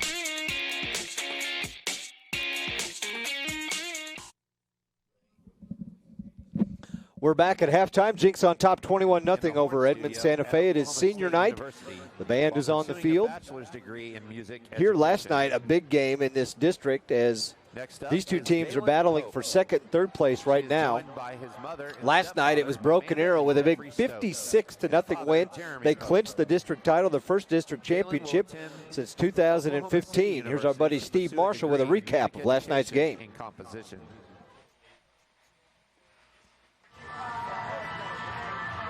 Number 1, Broken Arrow Tigers trying to stay unbeaten, taking on the Edmond Memorial Bulldogs. Wolves Stadium on the campus of Edmond Santa Fe, the site for this contest. Early on, the action, Tate Robards, the quarterback, throwing downfield, finds his receiver, and a fantastic catch made out there by Matt Kaiser. That would lead to this touchdown pass as he throws underneath.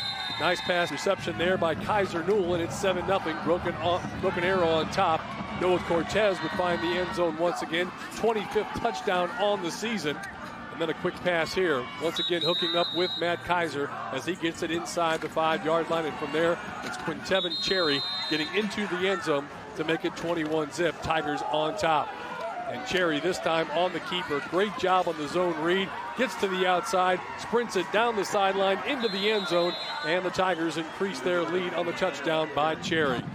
And then Noah Cortez starts out to the right side, then bounces it back towards the middle, and he's going to go to the house, taking it in for the end zone as Broken Arrow continues to pile on the points. Here, quarterback Robards rolling to his right, throws underneath, touchdown reception there Dax Wilson, and it's 49-0, the halftime score. Broken Arrow goes on to win it 56-0. They remain unbeaten on the season. All right, thanks a lot, Steve Marshall. And here's the rankings. Broken Arrow on top at 9-0, and as I said, their first district championship since 2015. Jenks at 7-1. Union right there at 6-2. Then Owasso 5-3. Your top 4 teams from the east side of the state. Santa Fe, who we're watching tonight, also 7-1 with PC North. Westmore, Yukon Moore, and Mustang round out your top 10 in the 6A1 rankings. I can tell you some scores going on around the state as well. Union ahead of Southmore 63-0 at the half. Owasso leading Moore 17-14. That one also at halftime. And Putnam City North and Mustang knotted up at 7. That one has moved on to the third quarter. 21-0 our score. Jenks leads Santa Fe. It's the Giga Blast halftime show here on the Ford Game of the Week. Sydney is accompanied by her parents, Catherine and Keith Varner, and her brother, Josh. You guys ready? This is the Nelson family. Wi-Fi's good. And their panoramic Wi-Fi from Cox. Connected here. They're helping us demonstrate the speed and coverage of its super fast signal. Here it comes! It covers every device and every inch of their home. He's coming back up! And with extenders, every room is connected. Cover every corner of your home with super fast panoramic Wi-Fi from Cox. During Ford SUV season, find out why more people come back to Ford than any other brand. Here's a reason. We've got room. And here's another. Waze says it's faster to take the side streets. Perfect. And by the way, Ford has won more J.D. Power Initial Quality Awards than any other brand. During Ford SUV season, get 0% for 72 months plus $1,000 bonus cash on Escape, Edge, and Explorer. See your Oklahoma Ford dealer today. You may have heard of Tulsa Tech, but did you know we offer business and industry training for large and small companies? Come get trained and certified in areas like confined space, HAZWOPER, crane rigging, CPR, first responder, and more. To learn more about our affordable and customized training and how Tulsa Tech can be a valuable resource to your company, call 918-828-5000 or visit us online at tulsatech.edu. Weoki's new money certificate rates are incredible. Transfer money from another institution to a Weoki 35-month certificate and receive 3.05 APY. Yes, that's over 3%. And get a $100 cash bonus for new CD amounts of $100,000 and greater. Open your certificate with new money at Weoki and start earning incredible rates. Federally insured, rate and bonus are for new money only. Other terms and limitations apply. Contact Weoki for details.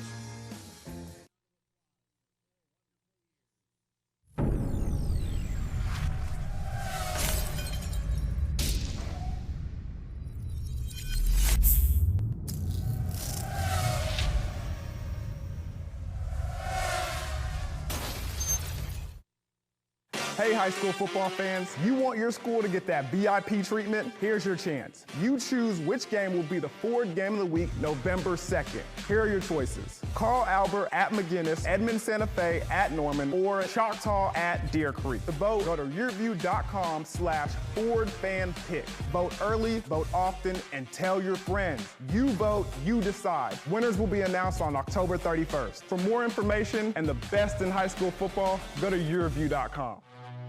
Drone Racing League pilot Wild Willie is testing his skills on the scariest course imaginable. His mom's house. Fortunately, he's using panoramic Wi-Fi from Cox, because even a 1-second delay could mean trouble for everyone. Wall-to-wall fast panoramic Wi-Fi from Cox. Wi-Fi at the speed of flight. Look at that, orange moon. I think we're supposed to have an orange moon, did you? Huh? Andy Casey said he has no idea. He teaches science in high school and he has no idea about an orange moon. Oh, no, I'm just kidding. Oh, he's social studies. They don't talk about the moon in social studies, do they? We are at halftime of the Giga Blast halftime show. It's Jenks over Edmond Santa Fe, a key district class showdown between these two teams. Broken Arrow already wrapped up the district title. with a 56-0 win last night, so they remain undefeated. And here's your first half stats.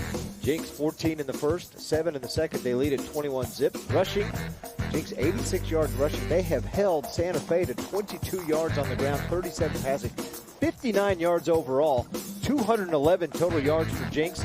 They got 10 first downs, and then things got a little chippy. A total of 9 penalties between these two football teams. Noah Hernandez has 2 touchdowns tonight, a 43-yard run and a 7-yard run. And in the last game and a half, he's carried the ball 10 times. He has scored 5 times of those 10 carries. He has been filling it up on the ground and then doubling up as a linebacker on that stifling Jenks defense, as they've shown tonight, holding Santa Fe to just 59 total yards offense. This is a Santa Fe offense that is averaging nearly 400 yards a game. Take a quick look at your district standings. Broken Arrow, as I said, 6-0, 9-0 overall. They wrap up the season next week against Enid. Santa Fe and Jenks battling tonight, both 4-1, 7-1 overall, but their only loss on the season, each of them fell to Broken Arrow. Westmore, Norman, Yukon, Edmond, Memorial, and Enid round out the district. So it looks like Westmore and Norman with a shot battling each other to lock down that 4th playoff spot within the district. And I was trying to find a score, and Westmore's ahead of Norman, 42-27. That one is just at halftime. So a Westmore win would lock down 4th place for them within the district. And now Dion's down on the sidelines with Coach White. Coach, what'd you tell the kids over there at halftime? You know, regain your composure. You know, get your head back in the game and focus on football. And this is far from over. You know, we're a good enough team to come back and do what we need to do. We just got to regain our composure and get more consistent and play football. Good luck in the second half, Coach. Thank you. You too. Back to you, Zig. All right, Dion, get your shoes on. Full sprint back up to the press box as we are getting ready for half number 2. Both teams are back out on the field. They're going to put 3 minutes on the clock. And we'll be back at Wolves Stadium. It's the Ford Game of the Week, the Giga Blast halftime show.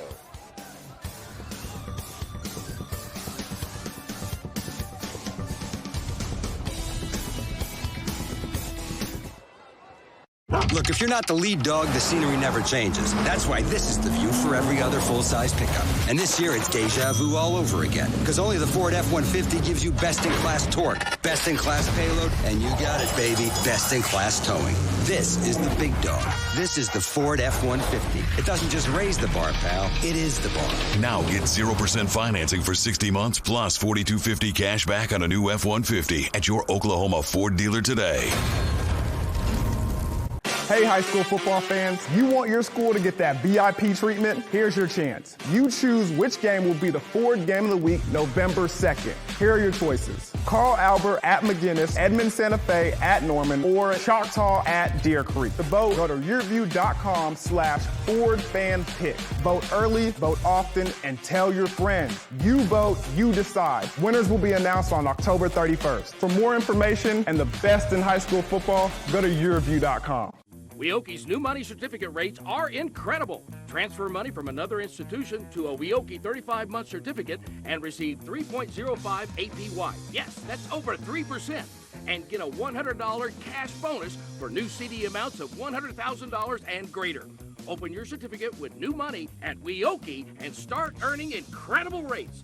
Federally insured, rate and bonus are for new money only. Other terms and limitations apply. Contact Weoki for details. It's that time of year to get your furnace checked. That's right, and our trouble-free guarantee makes it easy. If your furnace breaks down this season, this tune-up's on us, so call Airco Service today. The company you know.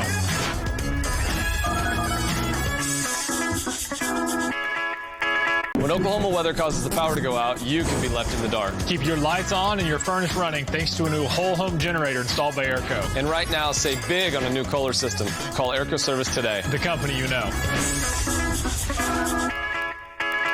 You're watching Game Time on YurView. For more in-depth coverage of the top players around, recruiting updates, behind-the-scenes access, and more, check out YurView.com.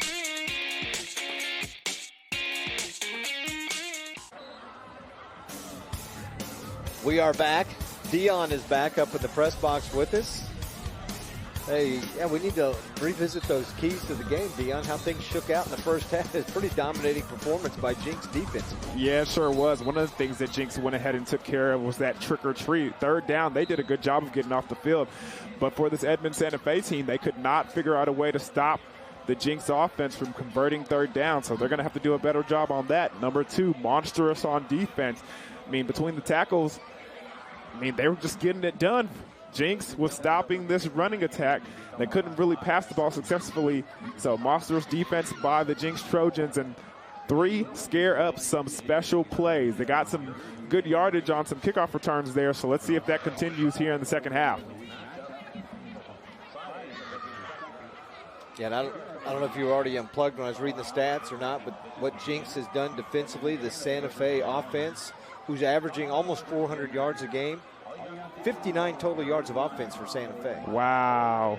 Did not expect that number to be coming out of your mouth at this point of the ball game.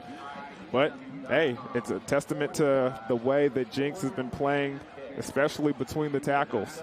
And you were down on the sidelines for the last 2.5 minutes or so of that half. Was it as chippy down there as it looked like it was from up here? Even more. I'm telling you, I had the sideline view of things going on. There were some things on the other side that I'm pretty sure that the referees didn't see. Yeah, both of these teams were really getting after it. Hopefully the halftime calmed them down, and like Coach said at the interview, they can play with some composure on both sides, not just Edmond Santa Fe, but both sides. So some big matchups going on around the state tonight. Again, this one for second place in the district behind Broken Arrow, which means they will have a first-round home game in the playoffs. Right now, Jenks in line to do that. Then Santa Fe would be on the road. And if things shook out like they stand right now, if Owasso wins their game, they will finish in second place in that district. And that means Santa Fe would travel on the road to Owasso, and then Jenks would end up hosting PC North in the first round of the playoffs. But still, a lot of football to be played between the second half tonight and next Friday night. Jenks received the opening kickoff. Santa Fe gets the ball to start half number 2, and Nico Nieves, who had a nice return in the first half after one of the Jenks touchdowns, gets it out past the 25 to start half 2 for the Wolves. Yeah, did a good job doing a little stutter step, trying to find the hole and then attack at full speed. Jenks gets them down, but still an average spot to start the drive. And let's see what this Edmond Santa Fe offense can drum up after halftime. Santa Fe has never defeated Jenks. Trojans a perfect 8-0. In fact, Jenks 55 consecutive wins over teams from the west side of the state. First down, Cannon Hansen finds a wide open receiver. Pass complete, spinning forward, Talon Shetron. Trying to attack the outside there early in the game. Screen pass. Picks up a good chunk of yards, making it 2nd and 5 on early in this drive. Hansen again. Nice across the middle catch and into Jenks territory. It's going to be a first down for Santa Fe, so a really big play right between the defense and a first down. And you can see the alignment right there. You see they got stacked receivers on the outside, and that back receiver does a quick slant. Good job by Henson finding the window and threading the needle. Great catch after the run by the wide receiver, just finding a hole and getting up the field. 33-yard pickup. Braden Reichert, one of the longest plays of the night. Hernandez trying to chase down Hansen and spins him out of bounds. And now a flag comes flying in from the referee. And I think that's one of those flags that the referee has to throw just because of so much activity going on before halftime. Even if it looked questionable, he had to throw that flag. 15-yard penalty against Jenks, and Hernandez as he spun the quarterback out of bounds. The thing I get it. I know what he's trying to do to calm things down. But as a defender, what are you supposed to do, Dion? You play defense. You're going to wrap the guy up. What if he's right here? See, he stops. What if he doesn't do that and he spins away from him and gets 7 more yards? Yeah, that's exactly right. But the violent throw out of bounds, and the referee coming from where he's coming from as far as that first half was going, you're going to see a tighter called ball game this half. And looks like another flag. Yeah, that receiver over there jumped off sides, just a little twitch. Ball start, 5 yards, remains first down. Just a little twitch by number 22 over there on the outside. Drew the penalty, but you can see they're going back to this stack alignment on the outside. It's interesting to see what defense Jenks is going to draw up. You can kind of see they're going to that 3-4 defense, spacing out those linebackers inside those holes. Hansen throws out the flat to Travis, and he is submarined immediately and doesn't even get back to the line of scrimmage. In fact, lost a couple. Yeah, that's a good play by number 28, Matt Ackerley. He came out there from his linebacker position. He had the running back in the flats. He does a good job of going out there with him on the running back screen pass and makes the tackle. 2nd and 13, 5-yard penalty, and then the loss. Again, another throw. This one out in the flat area. And it's complete to Diego Nieves, but really maybe got a couple out of it. Yeah, but still a good job by Henson. Under duress, just finding somebody to get the ball to. Well, nice catch. Good job by Nieves, getting the ball in his grasp and finally coming down with it. That makes it 3rd and about 15.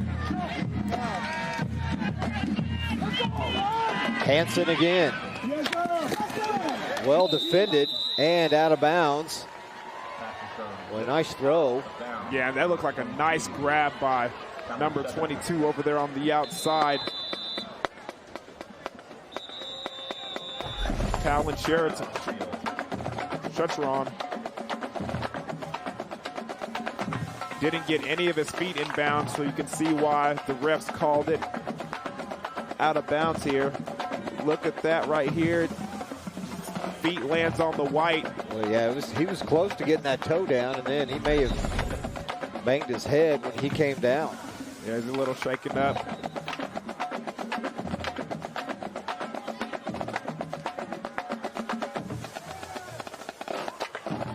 They bring up a 4th down and long for Santa Fe. They're in a position, Dion, at this point in the field, they've got to go for it. They got to get down to the 12-yard line for a 1st down. Yeah, and at this point, if they don't get it, it's still an average field position for Jenks, so you might as well take a shot. 4th and 15. Hansen rolling out of the pocket, and he is not going to get it. He's going to be well short. Just barely gets back to the original line of scrimmage when that set of downs started, and they turn it over to Jenks. Yeah, and that whole drive, Jenks was able to get off blocks and get in the backfield the whole time. You can see number 52 and 48 both back there. Hernandez does a good job of just getting enough of Henson to force him out of bounds. Ian Corwin had a couple of big games against Santa Fe the last 2 years. Thrown for better than 500 yards. 1st down, looks like Grayson Waters gets things going for Jenks offense here in the 2nd half. Starting back right where he left off, a good strong run between the tackles. Picking up about 5 yards. Got 5 on that one. 9 carries, 23 yards, and Kobe Cole in on another tackle for the Santa Fe defense. Had a big hit, probably one of the biggest hits we've seen on the year early about midway through that 1st half. Yeah, doing a great job coming down here, downhill on that post route. Forward to Julian Clark. And First down for Jenks. Yeah, that's a good job by Julian Clarks coming back to the football, helping Ian Corwin out on that 5-yard out. Check a look at this. See him come back to the football, makes the grab before he's tackled out of bounds.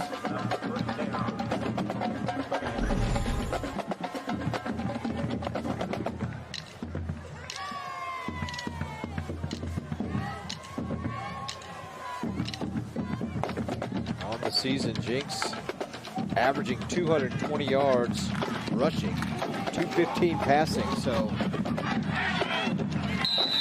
very balanced from this Jenks offense and averaging better than 400 yards a game. And that's a good cutback by Waters over there on that 21 personnel.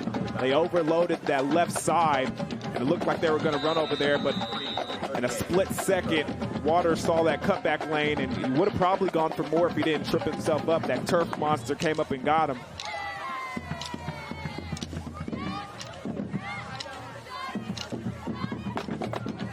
This is what Jenks will do to you. They get the lead.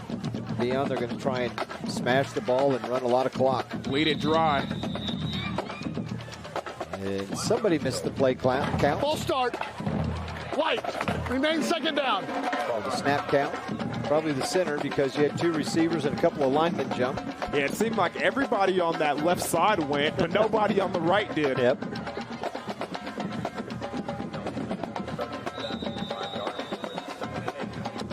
Some of the band members here, the drum corps.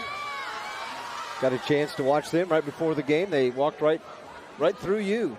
Yeah, I mean, as we got ready to do our open down there. I said excuse me, though. Corwin to Pitcock across the middle. Catch is made, and do we have a flag? I don't see a flag on the field. Oh, yep, holding against Jenks. Yeah, there it is. Holding against the Trojans, so that'll march them back after they got a first down, so that nullifies that. And I'm surprised we haven't got a couple more of those throughout the first half, especially the way that defensive line for Edmond Santa Fe was working. 10 yards from the spot of the foul. Remain second down. Trace forward. They did a little switcheroo. A little stunt right there in the middle. Confused the center a little bit. And I knew it was an S word. Switcheroo is the only one I could come up with. Hey, you can say switcheroo too. Switcheroo works. That'd be a new defensive play. Get it with the old switcheroo instead of the stunt. Santa Fe brings it. Corwin under duress, and he's going to go down, and he loses the ball. Picked up by the Wolves. Junius Gaston has it. And that is a great play for this Edmond Santa Fe defense. Trace Ford holds him up on the quarterback sack, and I didn't see what number it was, but it looked like another defender came in and ripped the ball out. Look again. Watch him hold him up, and then smart play by the defense. Number 19, who's been playing good all along, goes in and gets the strip. Mason Ogwin with the strip. Look at this again, just a one-step drop. All the defenders, great job by the defensive line at Edmond Santa Fe, just hanging in the backfield, and then look at Goldwyn getting in there. Smart, heady play by the defense. First down to Travis. Tries to bounce it outside, breaks a couple of tackles before he's forced out of bounds. And I think Travis might have missed a cutback lane right there between that A gap.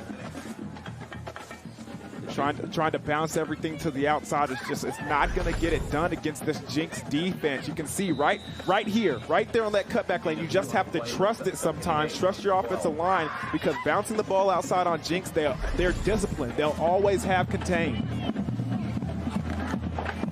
Travis again on second down. Travis again on the call. Run between the tackles. He's going to make it third and about 4. James Pruitt on the stop. Very important that they get something out of this drive, get something out of this defensive turnover. Defense has been fighting hard. They finally give you an extra opportunity on offense. You got to come away with some points. A field goal really doesn't do it much good because it's still a three-score game even with a field goal. Hansen, slant route, and tipped away on a nice defensive play by Caleb Peters. I want to see a replay on that one. I always want to give the defense the benefit of the doubt, but I got to see a better look at that one. And because it looked like he might have been a little early. It looked like he might have been a little early over there. You're saying that coming from a defensive guy? I know it's hard to believe, but you see that back shoulder where he has his hands right there. Hansen again, fade route, right corner of the end zone, caught, touchdown. It's the hardest route to guard as an inside defender. The out route towards the pylon in the end zone. If the quarterback puts it on the money, it's always a touchdown. And this time, it's a touchdown for the Wolves. Take a look at it again. Henson puts that ball right in the bucket. Touchdown, Wolves. Diego Nieves, you see, he was given the #1 signal. He's like, I'm scoring as he's being tackled. He put it in the end zone.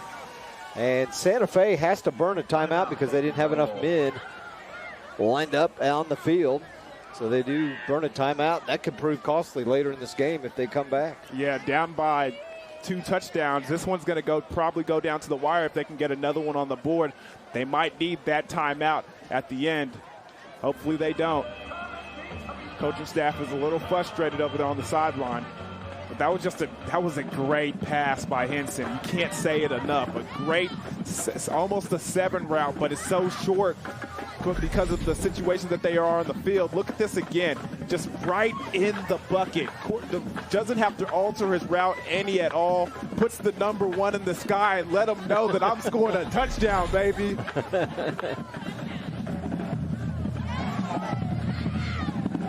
Nieves, the senior on senior night from Hansen. High snap. Oh, and pass what a was pass. Caught. What a pass. Did you see him throw it in between all that traffic? And guess who it is, Zig? Guess who it is? Number 19, one more time. The guy who strips the ball and gets the sack also gets the 2-point conversion, baby.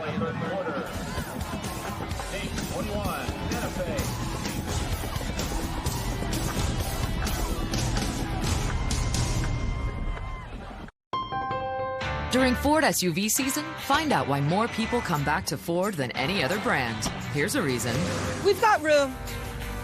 And here's another. Waze says it's faster to take the side streets. Perfect. And by the way, Ford has won more J.D. Power Initial Quality Awards than any other brand. During Ford SUV season, get 0% for 72 months plus $1,000 bonus cash on Escape, Edge, and Explorer. See your Oklahoma Ford dealer today. Are you looking for a career where you can work anywhere and even travel the world? Do you have a passion to work with people, plan events, or own your own restaurant? Tulsa Tech can help you build a successful career with exciting hospitality programs. Programs like culinary arts, restaurant and lodging management, and event planning. Make your own path to a successful career you love by calling Tulsa Tech at 918-828-5000 or apply online at tulsatech.edu. 21-8 our score. Santa Fe strikes after a Jenks turnover. A Cannon Hansen 7-yard touchdown pass to Diego Nieves, and then Braden Reichert hits Mason Olguin for a 2-point conversion. Don't think that was planned because the snap was high and he just took off. Yeah, I can hear the fire call from up here, Sid.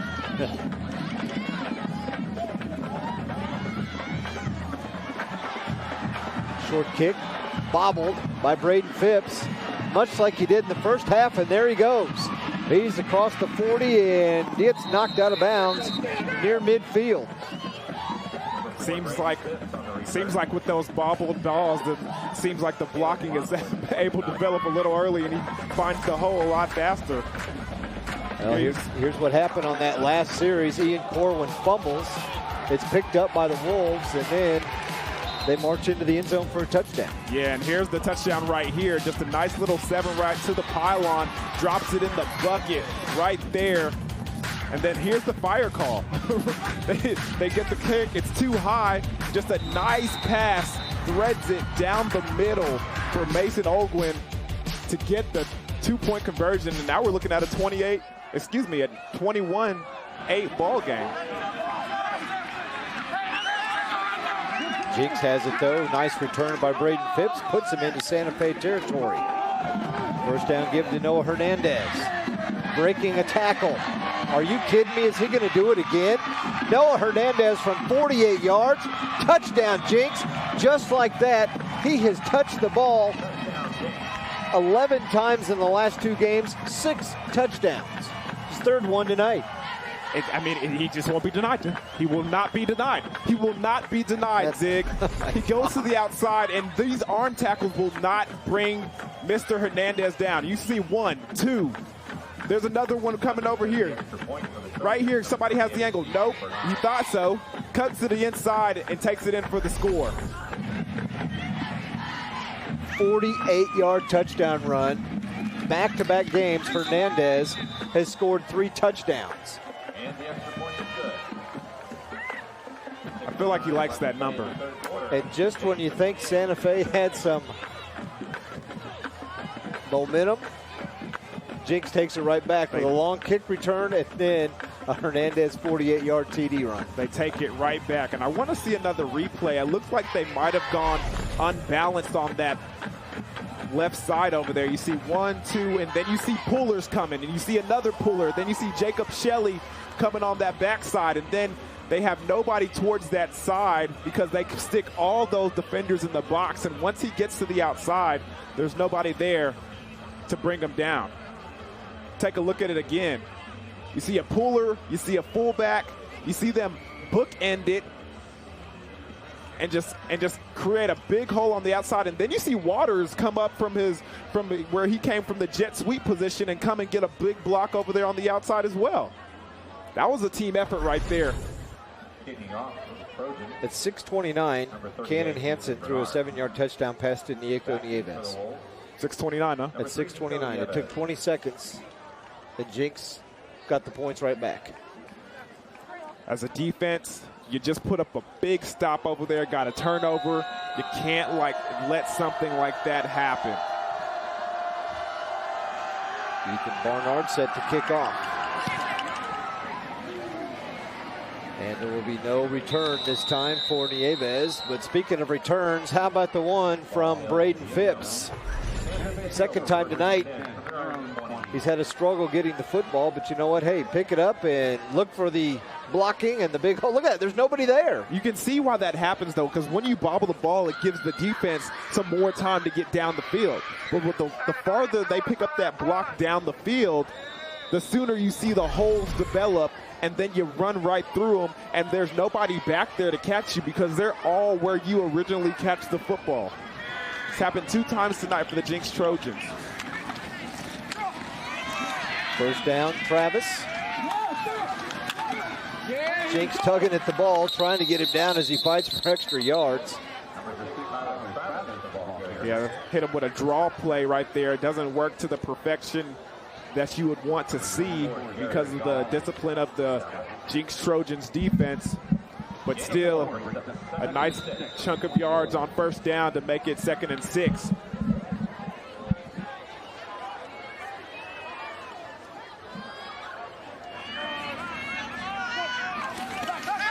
Second down, Hansen again.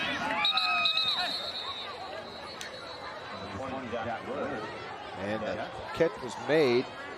Jack Woods, he is still down at the end of that play.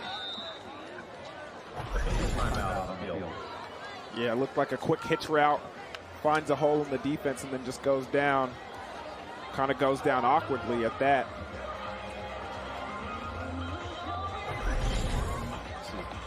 Maybe his neck twisted a little bit as he was.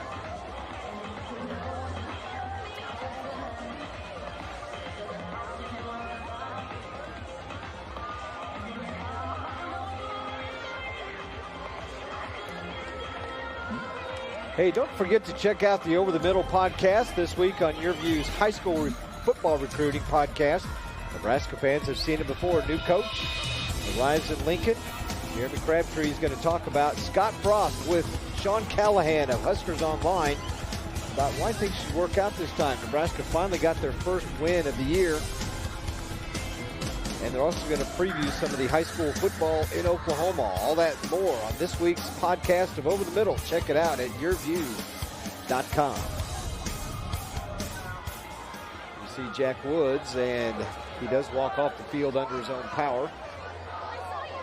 The training staff was there to check him out. The team's back on the field. They'll wind the clock.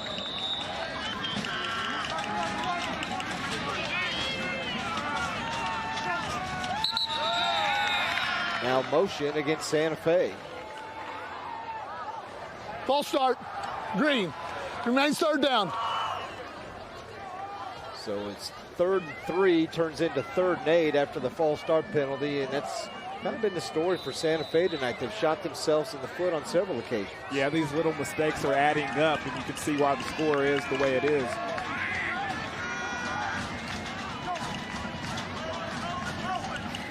Hansen again. As a receiver and knocked out of bounds past the first down marker. And it will be a first down, and there he is, Trace Ford. Second time we've called his name on offense tonight. Yeah, and just a smart route by Trace Ford. It's initially a 5-yard and out, but he does a good job of finding the stick, getting to it, and then breaking off his route. Ford has committed to play at Oklahoma State. Following the shoes of a former Edmond Santa Fe player, Calvin Bundage, who... Bundage a senior this year at Oklahoma State? No, junior. Junior doing a good job of starting at outside linebacker, making a bunch of plays, and especially with that new defensive coordinator, he's finding a liking to blitzing a lot and getting in the backfield. Ford is quite an athlete. Plays left field on the baseball team, led the team in home runs last year. Told the coach, hey, I'm going to go out for basketball once football's over with. And Santa Fe's got a pretty darn good basketball team. But he may try that as well. Tyler Travis, right side. And he's tackled by O'Keefe. Yeah, and he had a lane over there to the outside. O'Keefe gets off his block late and makes a diving attempt at his ankles and brings him down before he can get the first down. Look at all the space he has towards the outside here. And then he just falls off late, makes the tackle. And again, a 3rd down situation for the Wolves. It's 3rd and 3. Clock running, 4 minutes to go here in the 3rd. Senior night in Santa Fe, 2nd place in the district on the line and home field advantage in round 1 of the playoffs. Hansen again. Right side, pass incomplete. That one just too wide. Intended for Braden Reichert, who threw the complete 2-point conversion after they scored the touchdown, and they're going to have to punt. And as much as this offense wants to stay on the field, I mean, on this end of the field, they just have to punt the football. And watch for some trickeration. May not be the right spot, but Santa Fe has done it before.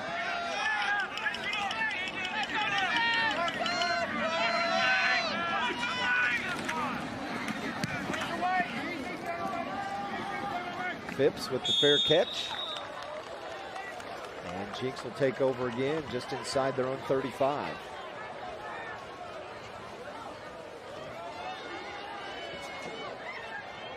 Don't forget, next Thursday night, we've got more high school football as we head toward week number 10. These same Jenks Trojans are going to go down the Turnpike one more time to take on the Westmore Jaguars. Game time next Thursday, 7 o'clock on YurView. Westmore was leading at the half with their game with Norman, and a win would pretty much lock up 4th place in the district for Westmore. A win tonight. First down, Corwin passes to Julian Clark. He's got a first down. Noah Hernandez, 5 carries, 103 yards. He's tearing it up, Dion. He certainly has. He is out right now, but Jenks with that mix of run and pass, pretty equal on the season from their offense.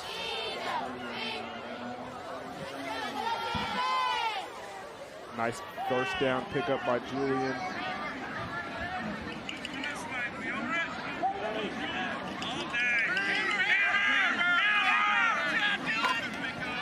Grayson Waters. And he's got a first down. Maybe you see Santa Fe getting worn down a little bit defensively.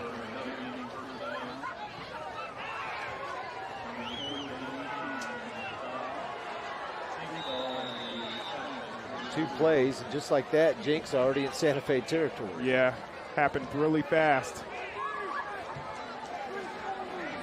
You see Core went 13 out of 19 for 142 yards. 2 games against Santa Fe, he's thrown for better than 500 yards the last 2 years. Play clock already down to 4-3. And he gets it off. Waters again. Another Jenks first down. 3 plays, 3 first downs. And Waters goes out of bounds at about the 15. Just finding a nice cutback lane and getting up the field and picking up the first down and plenty more. Look at this. Cuts across the field, switches the ball just like you're taught. Tries to cut back one more time, but a good job by the Santa Fe defense on their pursuit angles, and he doesn't have anywhere to cut back to. 27-yard run for Waters, and on the night, 81 yards for Waters. Quick pass to Clark on this right side. And he goes through 2 defenders. Gets inside the 5, and another Jenks first down. 4 plays here on this drive, Dion, and every one of them has resulted in a first down. Yeah, just dialing up some good play calls for Jenks. It's the play action pass right here. Throws the screen towards the sideline and just a lot of room to run. And that's got to be a call from the quarterback where you got an option depending on how the defense lines up, if you're going to throw it or maybe run it. Yeah, and I'm not going to put it past this Edmond Santa Fe defense to be a little bit tired as much as the time they spent on the field today. Noah Hernandez again. Touchdown again for Noah Hernandez. And then a flag comes in late as there's 3 or 4 bodies over here on this right side, complete opposite side of the play. And Trace Ford was involved in that from Santa Fe as it's against Jenks.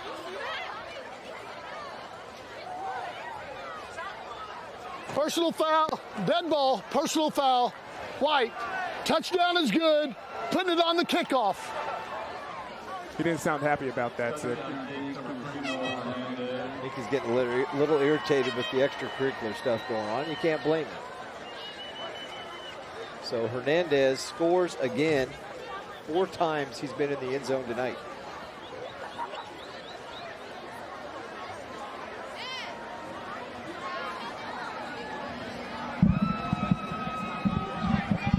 He's touched the ball 6 times tonight. He's scored 4.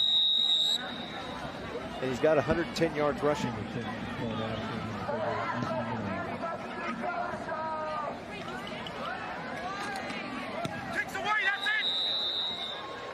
PAT is good. It's now 35-8. Jenks. Yeah, just once again, fullbacks pulling, guards pulling. They try to take his legs out, but it's not enough to stop Noah Hernandez from getting in the end zone once again.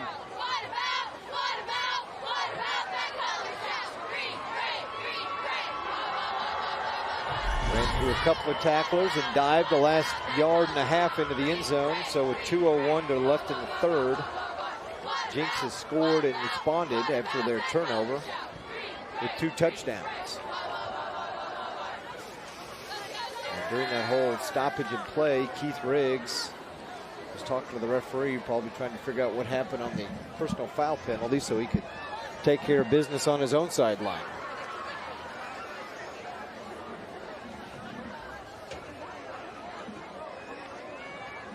Yeah, and I'm imagining Edmond Santa Fe will have pretty good field position.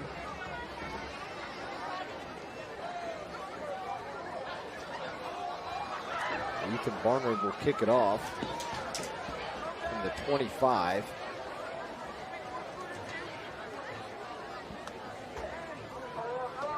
Diego Nieves had a nice kick return in the first half and may have an opportunity here in the third quarter.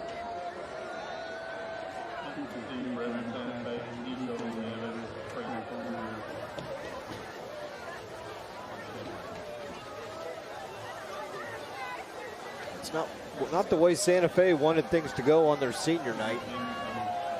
down 35-8 with 2 minutes left in the third quarter. Barnard kicks it high and toward the right.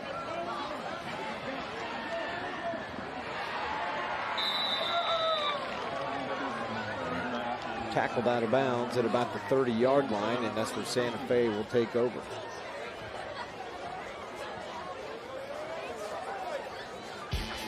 Here's how they did it, man. Every play they ran resulted in a first down except the last one, and they didn't need a first down. All they needed was 3 yards and a touchdown. A couple of big runs by Grayson Waters. And then the pass here to Julian Clark gets it inside the 5, and then the next play goes to... You know who it is. Noah Hernandez going in, taking it from 3 yards out, and another Jenks Trojan touchdown. And burned 4 minutes of clock time to get it under right around the 2-minute mark here in the third quarter. See this stack formation once again on the outside. Hanson hands it off to Travis. Nice hole right side, outside the tackle. This time they run from it, trying to space out, trying to get Jenks out of the box and find some running lanes. Good first down run by Travis right there.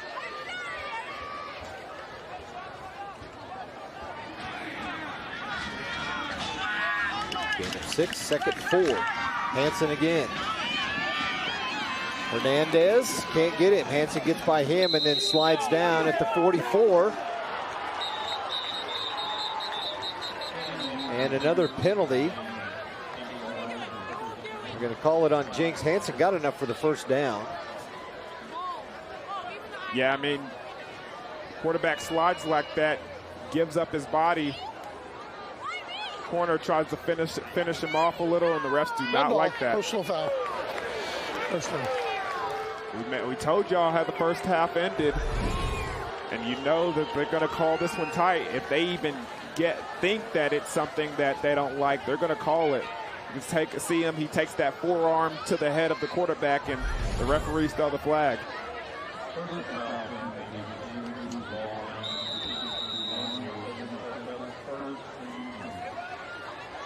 So the Wolves get a first down run by Hanson, then 15 more is tacked on, so now they're in Jenks territory at the 41.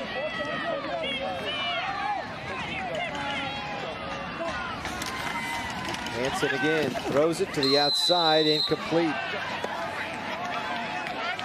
Yeah, and this time they were sitting on that screen pass. Good job by the corner on the outside, Caleb Peters.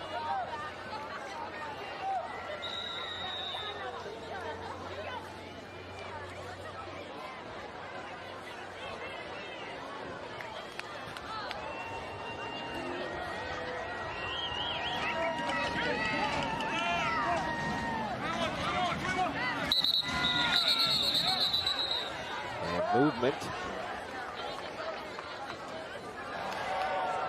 Red ball. Ball start. Green. Second down. So they move back 5 more.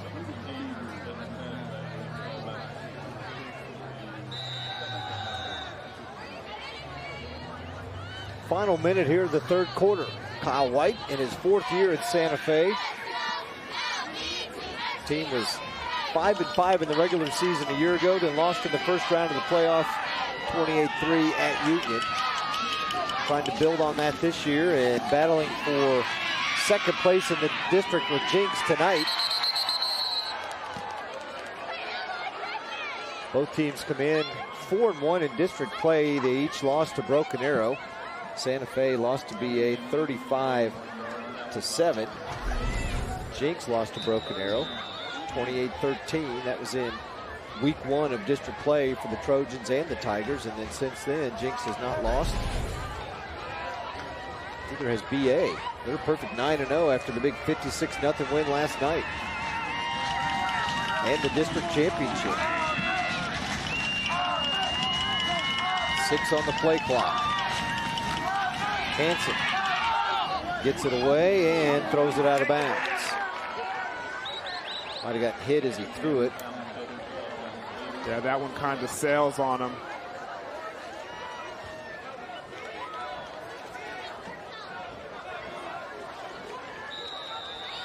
Here comes the punt team.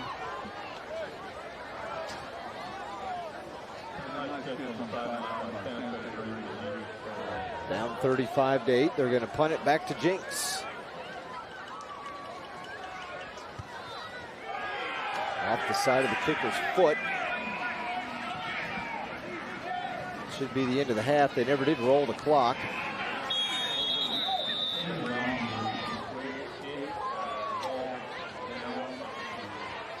I said the half. Should have been the end of the quarter. They never did roll the clock till the ball was almost down.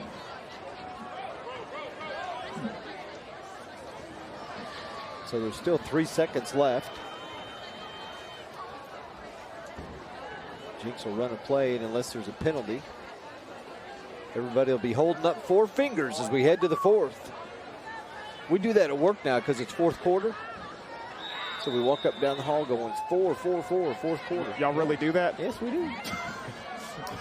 4th quarter's a busy time at my office.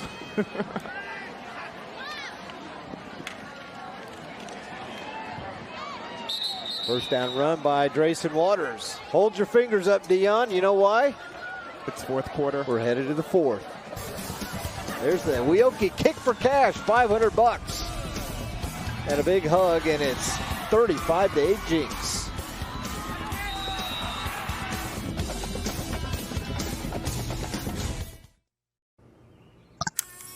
Good morning, Bella. Good morning. Are you ready? Yeah. 5 little monkeys. Yay, Bella! Hold still. Almost done. Oh, Bella, I really love playing with you. Thanks, Grandma. I really like our visits. Whatever tech tomorrow dreams up, you'll be ready with GigaBlast. Future speed internet is here from Cox. Look, if you're not the lead dog, the scenery never changes. That's why this is the view for every other full-size pickup. And this year, it's deja vu all over again. Because only the Ford F-150 gives you best-in-class torque, best-in-class payload, and you got it, baby, best-in-class towing. This is the big dog. This is the Ford F-150. It doesn't just raise the bar, pal. It is the bar. Now get 0% financing for 60 months plus $4,250 cash back on a new F-150 at your Oklahoma Ford dealer today. Winter's just around the corner, so it's a great time to replace your furnace before you need it most. A planned replacement can save you thousands of dollars while improving the comfort and efficiency of your home. Don't get caught in the cold. Call Airco Service today. The company you know. No one thinks about their water heater until it fails. At that point, you have a huge mess on your hands with water damage everywhere. A planned water heater replacement can save you a lot of trouble. Right now, you can save big on a new high-efficiency water heater. Call Airco Service. The company you know. 35-8. Some of the Jenks fans who made the trek down the turnpike on this beautiful Friday night. Now look how much higher the moon is. Now it's white. It was orange earlier. Did you see that? Really? Yes. I think it got the word that it's OSU homecoming week. Is that what it is? Yeah, I think that's what it is. Ian Corwin on first down has a wide open tight end out to the right side, and getting positive yards and a first down is Bo Estes. Yeah, Bo Estes with the big completion over there on first down. Nice hands, too, going up and snagging it. They made a big touchdown catch last week in their win over Bo knows. Norman. Yes, he does.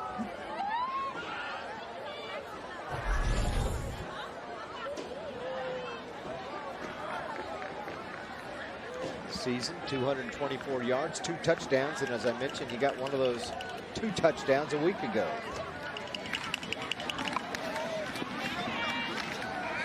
Hand off.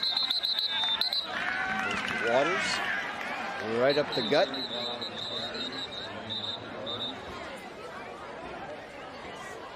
the officials stopped the clock.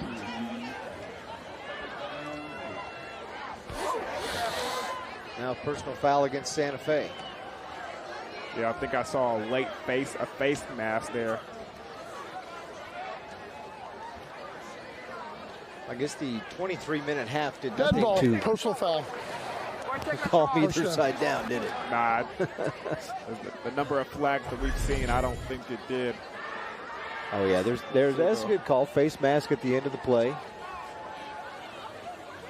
Giving him the business a little bit too underneath the pile there, wasn't he? Now they're trying to get the chain set on the other side.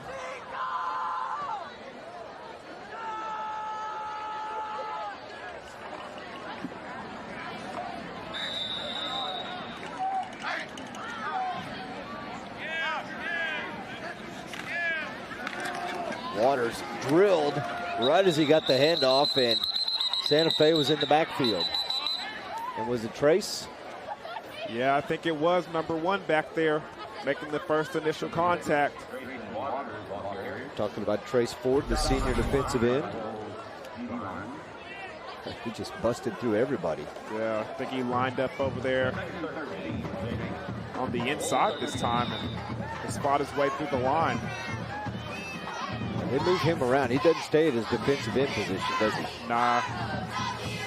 Trace Ford moves around on offense and on defense, so you always got to keep an eye out for number 1. Well, he has more receiving touchdowns than any other receiver on their team. And then he's one of the top tacklers on defense. Julian Clark outside.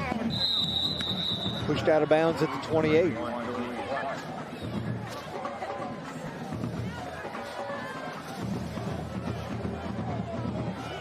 Nice tackle by number 34, Angelo Rakins.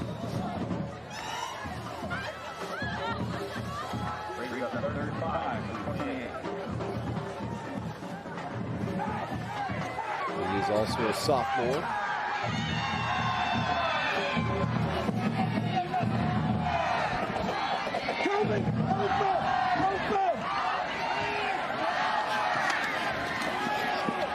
And off to Waters.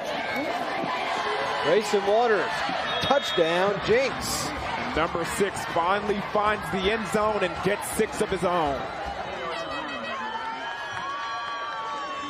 Grayson Waters, 28-yard touchdown run combined now. Waters and Hernandez over 200 yards rushing. You can see Trace Ford gets in the backfield, but just the progression of the play and the speed of Waters finds the outside, takes it up for a touchdown.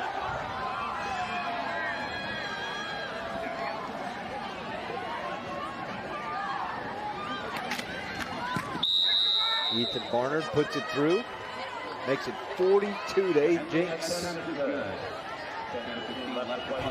got 10-15 to go in this one. He picks up a couple of key blocks over there on the outside. And I think you mentioned it a little bit on that last drive when Jenks just, like a hot knife through butter, in 5 plays, marched down the field. That Santa Fe defense they're spent. Yeah, this defense has been on the field for a while. I mean, just Jenks chewing up the clock and getting first downs. Those things add up. Interesting to see what that time of possession looks like. I mean, you said it, first half, 55 yards for this Edmond Santa Fe offense. That tells you they probably weren't on the field too many times.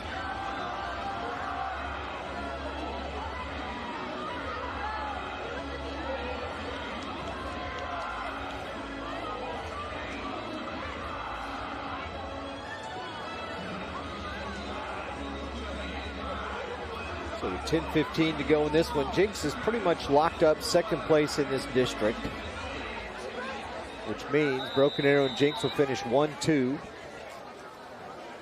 And both those teams will host first round playoff games on November the 9th.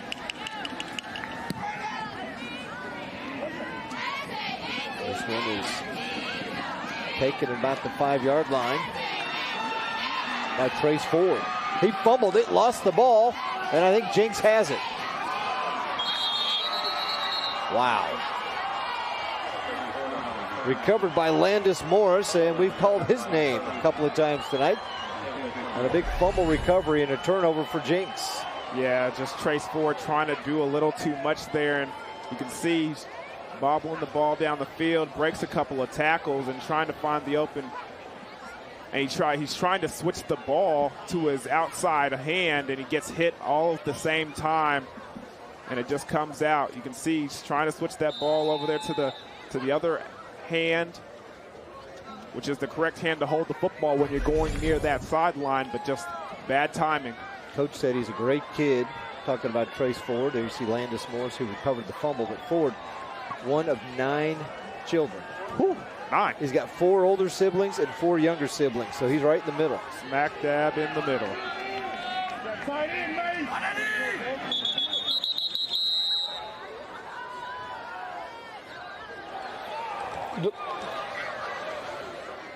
Dead ball. Delay game. So a delay of game penalty against Jenks. How many penalties tonight against the Trojans? 10 for 120. 10 for 110. On the other side, Santa Fe, 6 for 50 yards. First down, they get it to Jacob Shelley. And another flag. Is there? No, maybe not. I saw the yellow marker come up on our screen, and that must have been from the last play.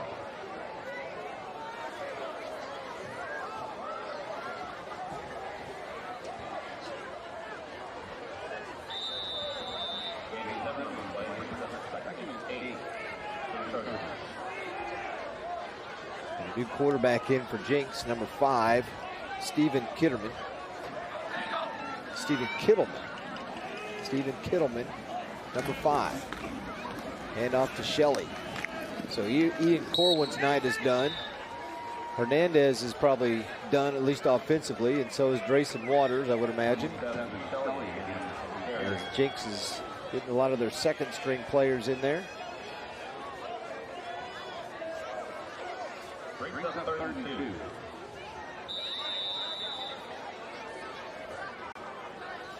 Clock continues to run. 3rd and 2 now for Jenks.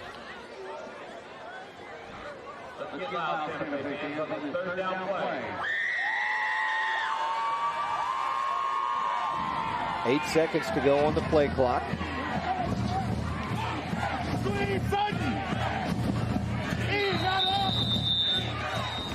And Jenks has to call timeout. A little confusion as to what play was going to be called. So 9:02 to go in this one. 3rd and 2 for Jenks.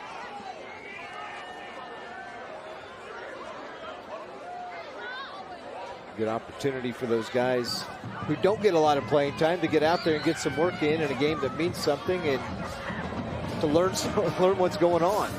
Don't forget the Ford Fan Pick Game of the Week. Friday, November 2nd, go to YurView.com, Ford Fan Pick, and who's it going to be? Choctaw Deer Creek? Santa Fe Norman, Carl Albert, and Bishop McGinnis. Which game will you choose? Vote early, vote often, as voting ends at noon on Monday, and we'll pick that game to see who will play next Friday night right here on YurView.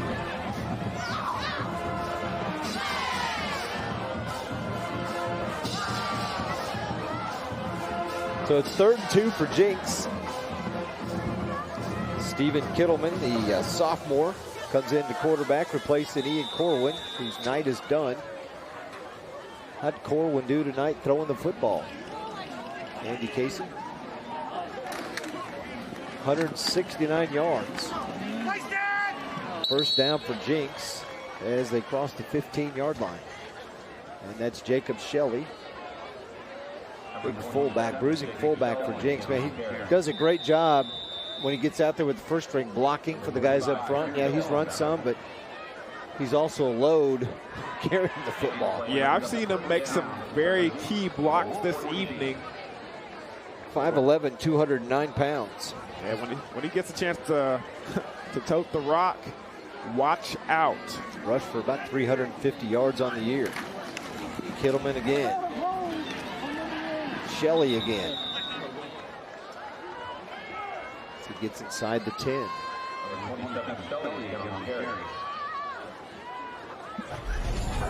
You're going to see a lot of this between the tackled runs with Shelley in the game. He tried to hurdle a player. Good job by the defender grabbing his ankles and bringing him down to the ground. Corwin 16 out of 21 for 169 yards for Jenks.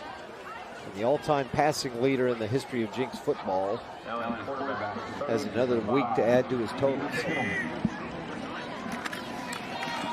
Shelley right up the gut, inside the 5 and across the goal line for another Jenks touchdown. 49 or 48 now. Most points Santa Fe's given up in a game this year. Before this one was 35 when they lost to Broken Arrow, and now Jenks is trying to top that big time.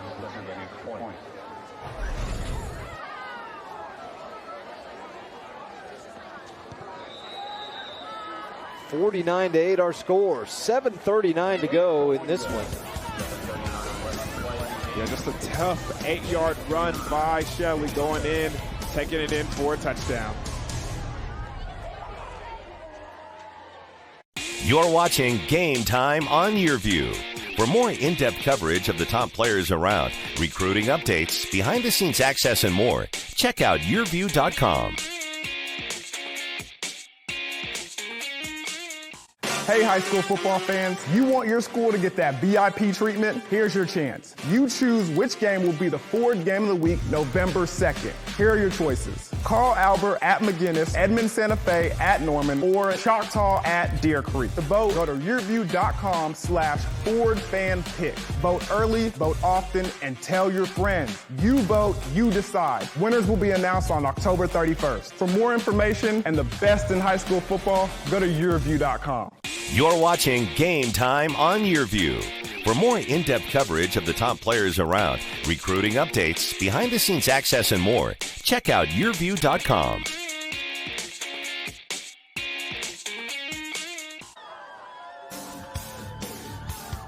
$49-8 our score. Noah Hernandez, a big night for Jenks. He's got 4 touchdowns. He's touched the ball 6 times, and he's rushed for 110 yards. And then Jenks has not thrown a touchdown pass tonight. Hernandez has 4. Drayson Waters has 1. Jacob Shelley 1. And Ian Corwin 1. That's their 7 touchdowns, all on the ground. Everybody who sits in the backfield has a touchdown tonight. Man. And it's Jenks football. They rush. But you know what? They're so balanced in what they do offensively, rushing, passing throughout the year. They can be hard to defend. Yeah, very balanced attack, very much a power football team between the tackles and picking up first downs. This will be 56 consecutive wins for Jenks against teams on the west side of the state. Last time they lost, back in the state quarterfinals to Westmore in 2002. Travis bouncing off tacklers, gets across the 30 to the 31. He's been pretty quiet tonight, rushing the football, Dion. Yeah, it's been tough sledding for Travis. Does a good job here, avoiding some tacklers and staying up, picking up some good chunk of yards and getting the first down for the Wolves. Just 62 yards on 17 carries. 19 carries? 19 carries. 62 yards on 19 carries.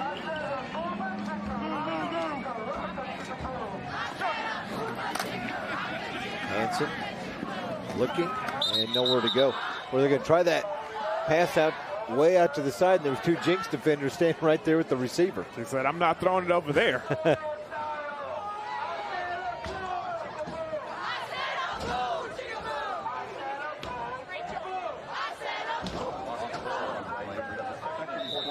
So Hansen ends up losing about 5 yards on first down.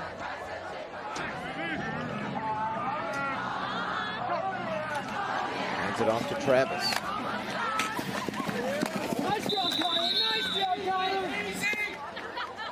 Run out of bounds at the 32. Clock stops. And it'll bring up 3rd and long.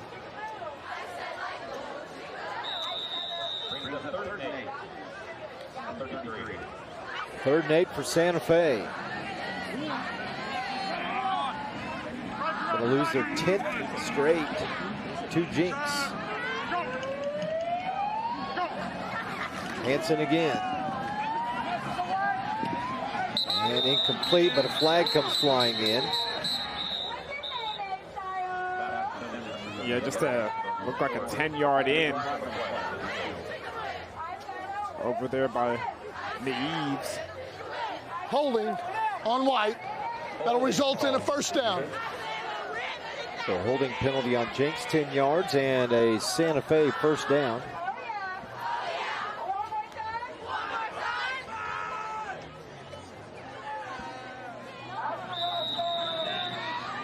11 first downs on the night for the Wolves.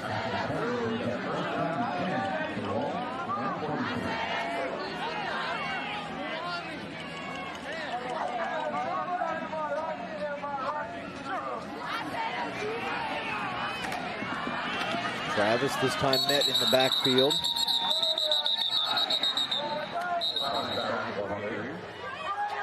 And stacked up. Check out some of the other scores.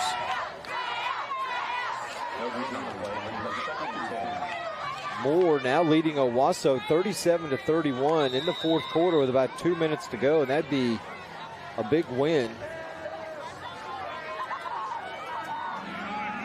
If they lose and PC North, which is beating Mustang 35-19, wins, North would have a false start against Santa Fe. North would actually have second place over Owasso. False start, green, 5 yards, remaining second down. In that district. Interesting. That could shake things up a little bit about who plays who in the first round of the playoffs. And what that would end up doing is you'd have Owasso Jenks in round 1 of the playoffs. If Owasso loses that game, they finish third in that district. Pass out in the flat.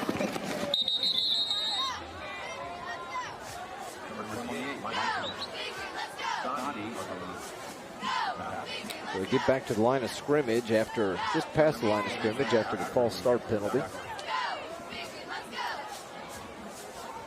Third down and now 9.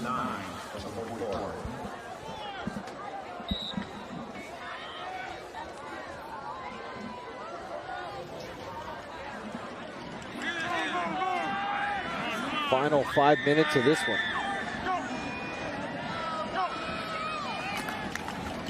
Hansen again. Pass caught and immediately tackled. And that was a great crossing route. You could see both of the slot receivers passing by each other, trying to hit the crossing route. See both of them come across, and he finds a receiver that's open, puts it on that upfield shoulder. Good job getting that pass over there to him. Caden Atticus makes the catch and goes down. It's fourth down, so they're going to go for it.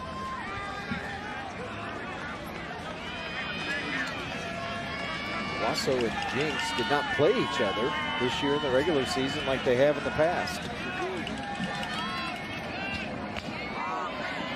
Hansen under some pressure, gets out of the pocket and goes out of bounds. Taken out in front of the Jenks bench.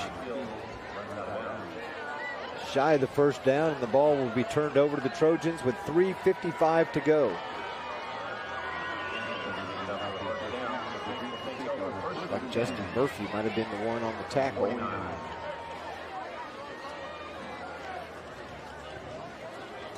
So Jenks will take over at the 49-yard line of Santa Fe in the Wolves territory.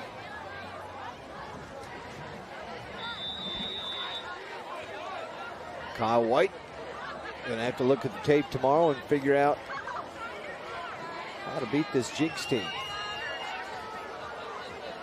And have his team regroup as they head into the final week of the season against Norman.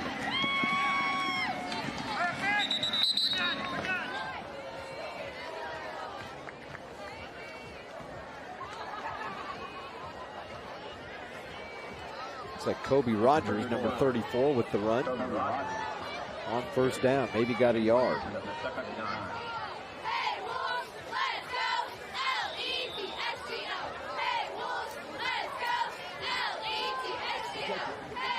Jacob.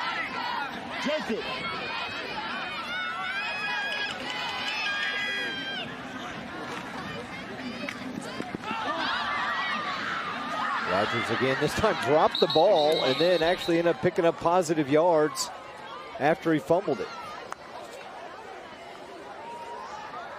Moore still leads Owasso with about a minute to go in that one, 37-31. That'd be a huge win for Moore. Also battling for a playoff spot. They'd be 4-2. Owasso would be 4-2. That might push Owasso to 4th in that district. That'd really shake things up.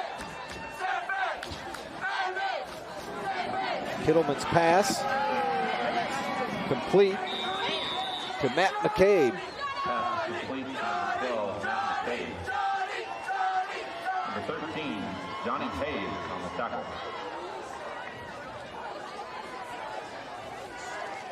And number 13, Jonathan Hayes, made the tackle. Interesting story about that. Number 13, that jersey rotates from week to week to different players, and typically it goes to the top special teams player of the week. Hayes, as a senior, normally wears number 27. 13 signifying this Edmond Santa Fe team wants to get to the 13th game of the season and win it, which would be the state championship. Similar to what they do with the 12th man down at Texas A&M. And Hayes is the lucky recipient of that number 13 jersey on this senior night.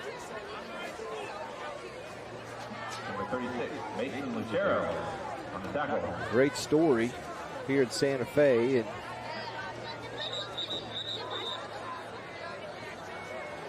so we have an injured Jenks player there. There you see Hayes, number 13. As I said, he's a senior, was honored before the game, had his number 27 jersey on. And then now he's been wearing number 13 during the game. Cameron Love also early in the season. In the game we did here on YurView. Also wore number 13.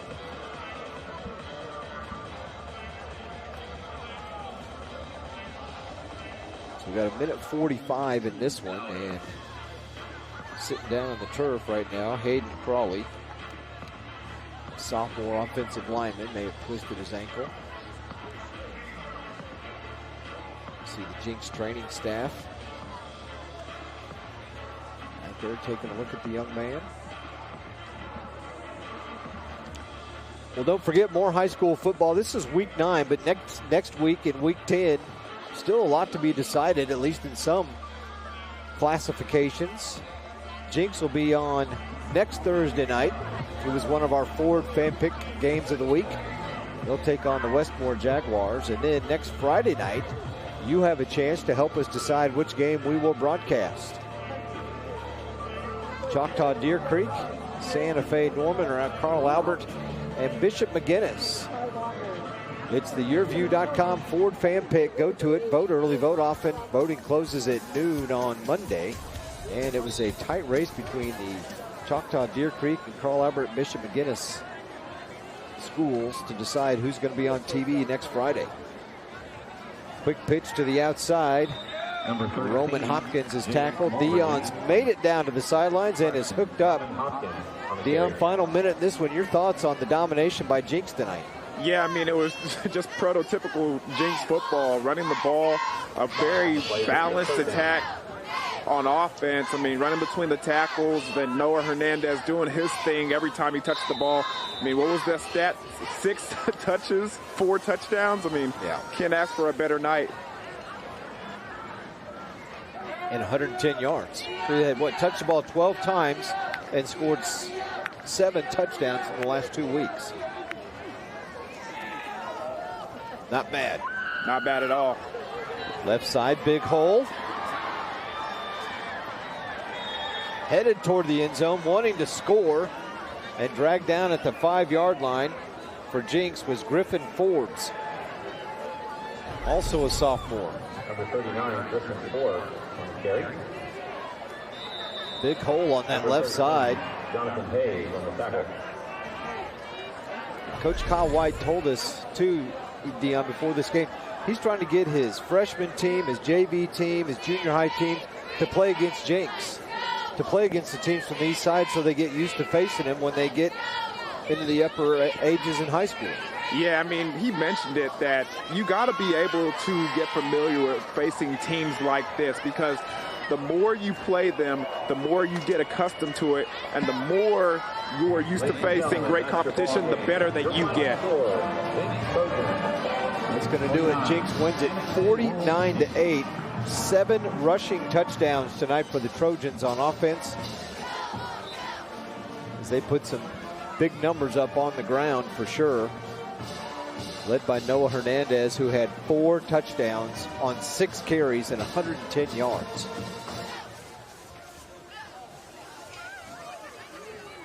Jenks wraps up second place in the district behind Broken Arrow.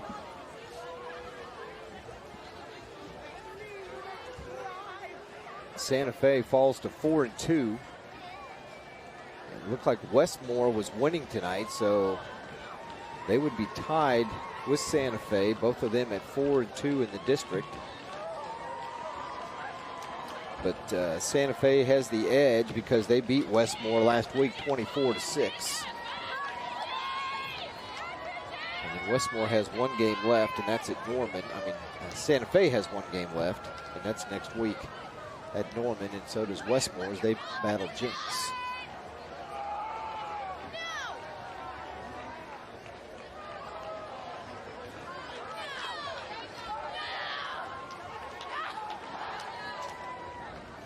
So let's head down to the field. We'll take a break, come back, and we will head down to the field when we come back to talk to the coach and our player of the game. Jenks wins it 49-8, your final score.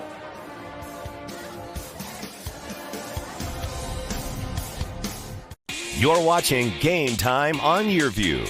For more in-depth coverage of the top players around, recruiting updates, behind-the-scenes access, and more, check out YurView.com.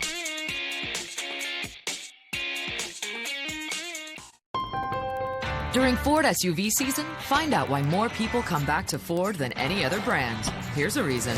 We've got room. And here's another. Waze says it's faster to take the side streets. Perfect. And by the way, Ford has won more J.D. Power Initial Quality Awards than any other brand. During Ford SUV season, get 0% for 72 months plus $1,000 bonus cash on Escape, Edge, and Explorer. See your Oklahoma Ford dealer today.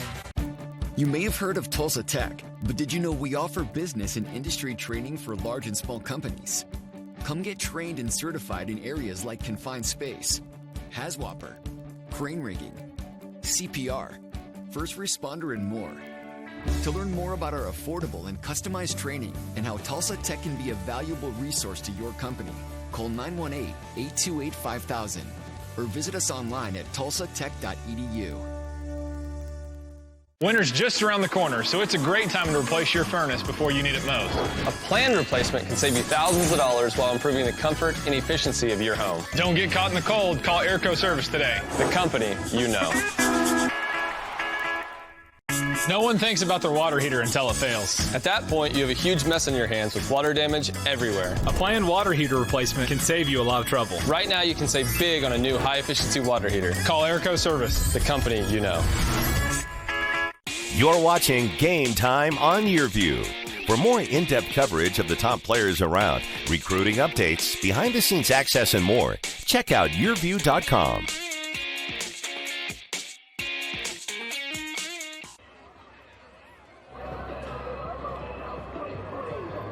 Welcome back to the Ford Game of the Week.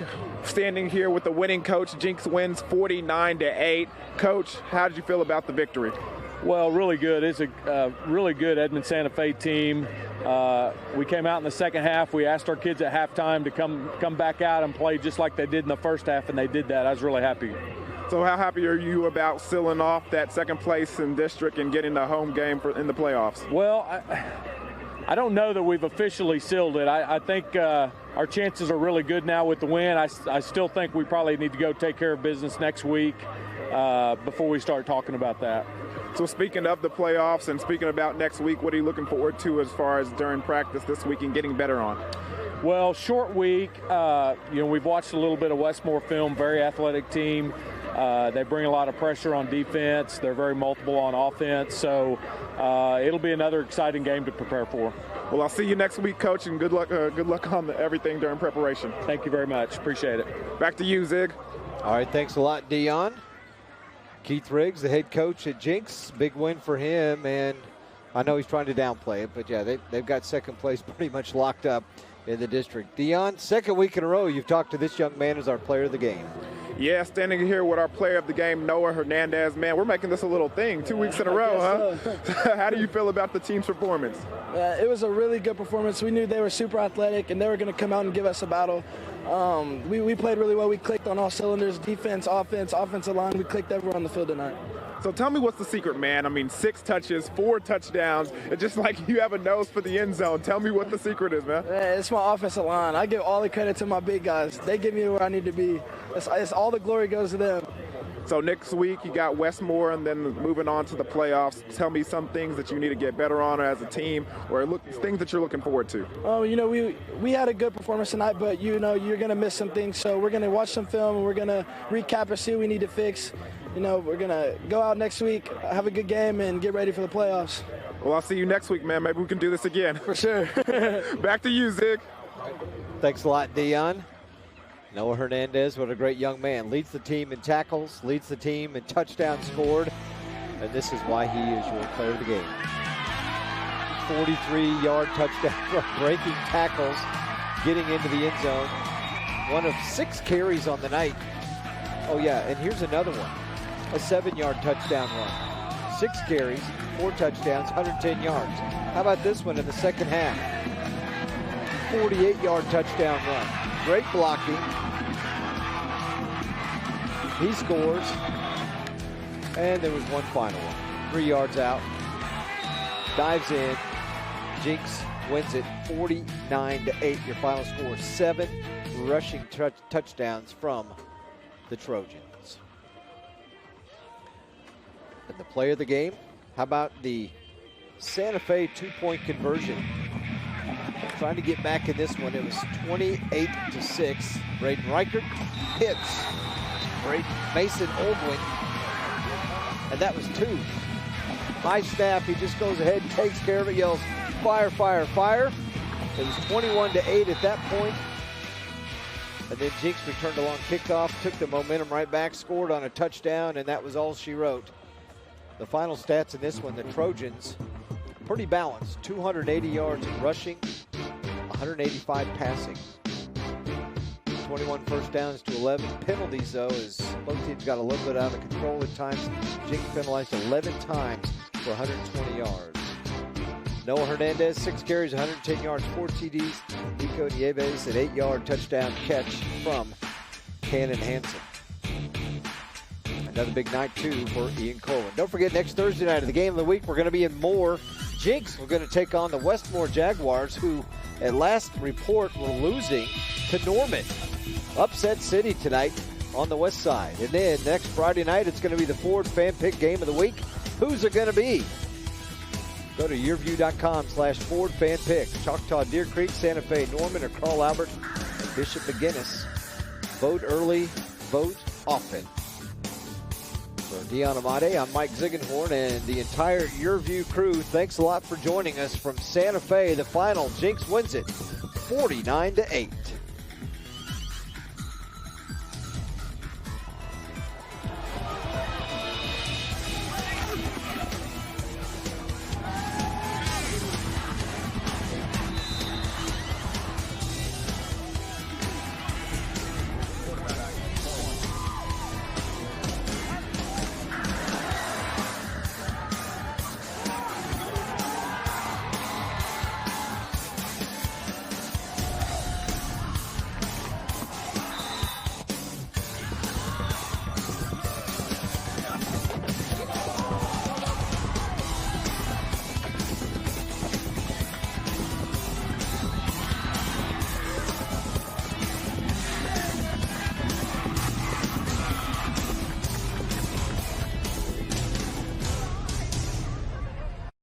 Game Time on YurView has been brought to you by your Oklahoma Ford dealers, the best in Oklahoma.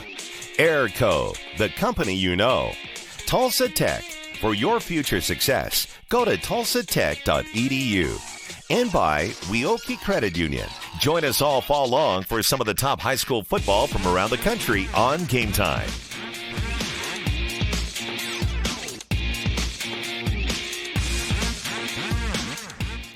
Look, if you're not the